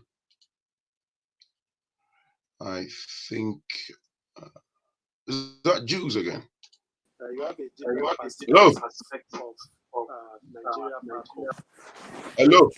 Hello. Hi. Is that you again? Hello? Hello? Hello, can you hear me? Oh my goodness, Hello? I can't really hear. I can hear you. I can hear you. Hello? Hello? Well, if you're talking, well, I may hang up and call again. It's saying everyone is hearing me, but I can't really hear anything. I can't hear you. Right. Let me put someone else on. Hello? Hey. Hello? Can Hi. you hear me? Yeah. I can see hear you. Good afternoon or good evening. Good afternoon here. It's evening. It's 5. It's 5. Yeah, Here I'm just sure I can hear you also. Just give me a sec. Because I'm streaming you on the TV also. Ah, right.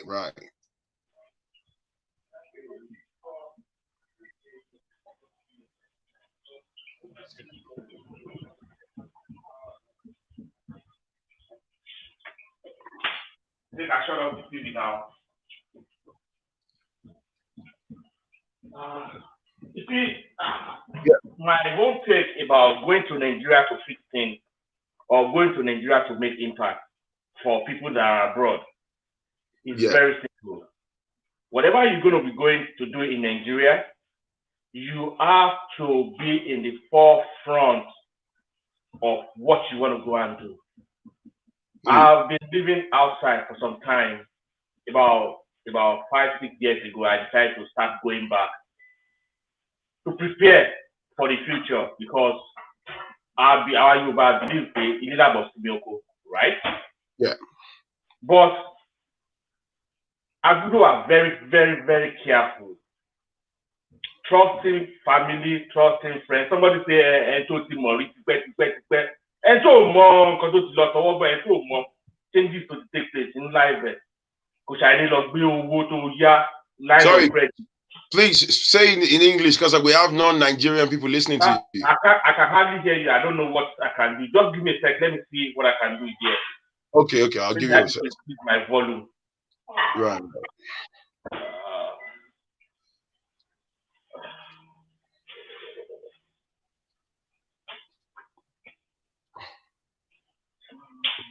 Just give me a sec, please.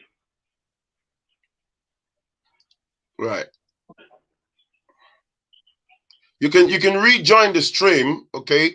I will just put somebody else on because of time. Let me put this person on. Hello. Jules, are you back on? Yes, I'm here. Can you hear me now? Yeah, I can hear you. Hi. So sorry, and thank you for your patience. You're really patient with everybody, but we're super excited that everyone is talking. I did speak with you guys earlier about the China experience, but I wanted to come on to encourage us because I told you I have lived in Nigeria. I moved back to Nigeria for a moment. Yeah. It is very, very feasible for us to whoever wants to go back to Nigeria, but to be realistic, you do need to be able to have some savings. Because at one point I was able to start my business in Nigeria. I was able to run a couple of stores in Nigeria, right? But you do need to be able to have some money to the side. So what type of stores were you running? Clothing stores. And believe it or not, like the guy that came on that has the bakery, he said Nigerians are consumers. That's very, very true. Lagos is a booming place. I'm just saying this to encourage everyone who's listening. Lagos is hot. I hadn't been to Nigeria before I went back for over 12 years. And I went back. I did a lot of research. I was able to rent several stores in Abuja, Port Harcourt, Lagos. I was able to do these things. It is, if I can do it, anybody can do it. Okay. Right. All these years I stayed in Nigeria with my business, I never once experienced a 419 situation. Let me repeat that. I never once experienced, I'm saying all the positive things now. I never once experienced a 419 situation. Okay. I was able to move there with my kids. I was able to get great health care. But like I said, you need to be able to have some money. There are some of us who can afford to move back. Let's not be encouraged. It is so possible. There are foreigners living in Nigeria. There are there are whites, there are blacks, there are African Americans living in Nigeria. There are British Nigerians living in Nigeria. There are white British living in Nigeria, white Americans living in Nigeria. people of other places are living in Nigeria. Is Nigeria the safest place? Not so much. But the US is not the safest place. The UK is not the safest place. China is not the safest place, right? We can't sit back and wait for Nigeria to fix itself. We need to start. The Chinese are taking advantage of us not being there, and they are becoming billionaires. Make no mistake. When I was in Nigeria, the money we were able to make was more than the money I was making in the US, okay, in business. Make no mistake, guys. Guys, seriously, it is so possible. So possible. But like the other guy was saying, go and start on a professional level. You will find staffing agencies that will help you staff. I had employees working virtually. I had employees working in the shop. I was able to put CCTV. I was able to put a lot of measures to make sure people were doing their jobs. It is beyond possible. Nigeria is way different. You were selling what? You were selling clothing, right? Yes, I was selling clothing, correct. And do you still run those businesses now? Right now, no, because I wanted to change the market that I'm doing. I'm at a stage where I no longer want to sell clothing. I want to sell something totally different. Right. So I switched. And then I have my own family to raise. You know what I'm saying? Right. But to be realistic, guys, Nigeria is really when the whole world was going through the whole stuff and people were saying there's recession in Nigeria. There was not one time I didn't make sale. Okay, Black Friday was crazy. The Black Fridays over the years were crazy. So who does not know? You need to know now. Don't be deceived. There is money. There is money to be made in Nigeria. Believe me, please, guys. Don't make that mistake. And Africa as a whole. Well, I would say as Africa as a whole. I was mentioning Nigeria since that's the only place I have experience with. We did get Ghanaian customers. We had customers from other places reaching out to us, wanting to buy our products, both in bulk and individually. You see, and individually. You know what I mean? Right. And like I always say, we can't sit back, like everyone has said, and wait for the country to be at its best state. Americans protested. They still continue to protest. Black Americans were able to get these people to at least to some extent respect them. We can do that in our country. If you're not the physical person that can go protest, support in some way or another. My final thing that I want to say is, whoever is in PR, whoever has PR power, we need to remember that Nigeria needs a new story. Nigeria needs a new PR. Let's not take PR for Nigeria for granted. Let's start to paint a better picture. Yes, because all these countries, it's all PR. Their politicians are corrupt in the US. Their politicians are corrupt everywhere else. Let's not pretend. Even in China, everywhere else, everyone has a corrupt, selfish politician. They just do it in a different way, and they have better PR. I would love for us to start to not take our PR for granted. When it comes to that, you see how all these Nigerian celebrities didn't say anything about what was going on in China. None of them are doing anything because a lot of them have endorsements with Huawei. Huawei is a Chinese company. Okay, a lot of them have endorsements with Chinese companies, so they dare not mess up their pockets. Okay, I get that. But let's also remember, they will not speak for us. In fact, they've done their PR. They're the ones that are helping Nigerians look attractive now, like helping our country look attractive. We have good music, right? That's the beginning of it, right? That's the beginning of it. Let's start to work on a new narrative of our country. It will not be perfect yet, but we can't sit back and complain and not be the ones. Everyone doesn't want to go. Everyone doesn't want to sacrifice. If there's someone out there who can do it, let's let them do it. Right. So that's what I was gonna say. Just to encourage you guys, it is so possible. So possible. Thank you. That are enjoying right now in Nigeria. Thank you. All right. Thanks. Thank you. Hello. Hello. Yeah. Can you hear me? Mo lè gbọ́ yín dáadáa, ń sìn mo ti lọ fi earphones sí. Okay. Please, you have to speak in English because of people that. Gbogbo ẹ̀ náà la máa sọ papọ̀. So, like I was saying, my own position is there's nothing wrong in going back to Nigeria to make impact, but you have to know that Nigeria is not where you're coming from. You have to be well prepared for all eventualities. You have to be able to deal with how are you going to secure yourself? How are you going to secure your investments? Má lọ síbẹ̀ Don't give people impression that you have arrived. Most of the time, when I'm in Nigeria, I'm in my short pants, although because it's hot down there to compare with Timbo. Sure, you understand what I'm saying? So I go about on my streets freely any time of the day. I walk around. I even prefer to relate with people from the street. That is the pure water seller, the street selling people. Iyalate, Iyanirodo. Those are the real people that you can sit down with and feel their pulse. Now, like I said earlier, Ilila Bosimioko, we Yorubas believe that if we go to farm, the essence of going to farm is to take what you've harvested back home. So I will say it may be difficult for us, we from diaspora, to go into the politics in Nigeria because it's messy. You cannot carry gun, you cannot do okigbe, you cannot slap somebody, but but they do all those freely. We cannot stand that, but we can do stuff on private grant, on individual levels.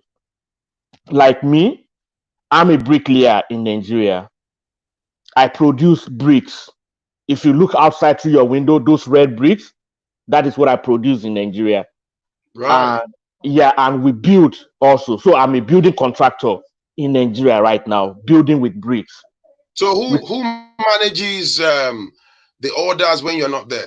I am the purchasing officer of my company till tomorrow. And that is how it has been. So if I'm not in Nigeria, like right now, everything that is going on, you want to buy petrol, I want to know about it. I want to see it. There is social media, there is video call now. Oh, they want to repair machine. Where is the machine? Show me. Put it on video call. Anytime I go to Nigeria, I do all stuff by myself. So it's I get involved a lot. So during that process, I get the number of the plumber, I get the number of the carpenter, I get the number of supplier of cement, I get the number of supplier of sand. So I know what is going on right from my phone. So I monitor everything. If you want to, I'm in the forefront, 247. So if you want to go to Nigeria and do stuff, you have to be in the forefront. Don't do big man. They will. On my phone, Tony Faseni. Oh, don't she big man, Niger. You know what I do?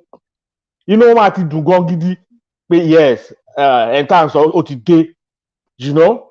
So you have to be in the forefront. Do stuff by yourself. And Nigeria being what Nigeria is, you can't be perfect. Wọ́n pàpà sì máa ṣe jàǹbá bọ̀ kò kàn ní pọ̀ ni. Wọ́n máa ṣe jàǹbá o for sure kò kàn ní pọ̀ ni. You understand what I'm saying? So we should not discourage anybody that wants to go to Nigeria, but anybody that wants to go into politics should think twice. Even if anybody tells me that he's going to Nigerian politics, I know that old lè gan lẹ́ni yẹn. Because tó o bá kí n ṣe olè, o lè sọ pé o fẹ́ lọ join ẹgbẹ́ olè. You understand what I'm saying? I was talking with a elderly brother, like a friend. So mo sọ fún ẹ̀gbọ́n yẹn pé mo máa fẹ́ join party pé kí ni process tí mo lè fi join party. Ó wá ní pé he said it's good pé he doesn't think I can do it. I say why? He said I have to be spending a lot of money fún chairman lówó, fún ẹnìkan lówó. Yeah, politics is filthy back there. Then maybe after 5-10 years you've been doing that, they might remember you and give you political appointment. I say, what? Sending money for what? Iṣẹ́ kí náà ṣe fún mi tí màmá send only pé tó máa fẹ́ ṣe meeting. Anytime they having their meeting, I have to be sending menu entertainment fún wọn. So they will begin to be recognizing me.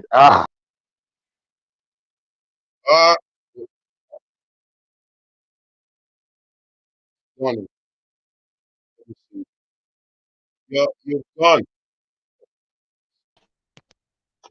Hello. Hello? Hi, can you hear me? Hi. Can you hear Jim, me? right? Yeah, I can hear you. Where Oh are you coming? yes. Yeah, man. It's me. I don't know if it's okay for me to come back on live. I think I had a chat already. Is that okay? Did you want to say something? Yeah. What do you want to say? Okay. It's I think the whole idea of going back to invest is a good idea, but some people like myself, I've had the experiences of creating jobs back home, but mostly it's through digital marketing. Right. So I've lost you. Right. I think we've done an amazing job today. I've lost that gentleman that was saying something earlier. It's been amazing 3 hours. This is the longest stream since I've been with you. I will definitely be back again. Along the baby saying, offering plate available support. I want to say big thank you first of all to everybody that's logged on. I will keep doing the same. If you want to send me an email, send me your emails to foodchannel1960@gmail.com. I appreciate all the super chat donations and stuff and all the contributions. This is what we need. This is what we need to drive forward. And if you want to come and discuss ideas and how we can invest in Africa and expand and stuff, please let's inspire ourselves. You know, everyone's got their views and why they want to do this, why they don't want to do this, security issues and all that stuff. As far as I'm concerned, diasporans and people based back home, we are one. We should come together, amalgamate our forces, our brains, our minds. We are brothers and sisters. Let's drive the continent forward. Let's make it happen. Okay. Thank you to everybody. Send me an email, food channel, let me see, 1960@gmail.com. Please get in touch with me. I will do a lot more live streams like this whereby people can come on and I'll let you know in advance. I probably will come online tomorrow. I think of what we can talk about. If you're available, join, share the link with other people. Let's discuss. Let's find a way to go forward. And nobody's going to do it for us. Thank you. If you haven't, be sure to hit the like, subscribe button on my channel, share my videos. Okay. And yeah, I'm hoping to have a session with Maurice Samuel. Thank you. It was a great start off with Maurice and fantastic contribution from everybody. From me to you, thank you. Have a wonderful day, and I'll catch you later. Peace. Bye now.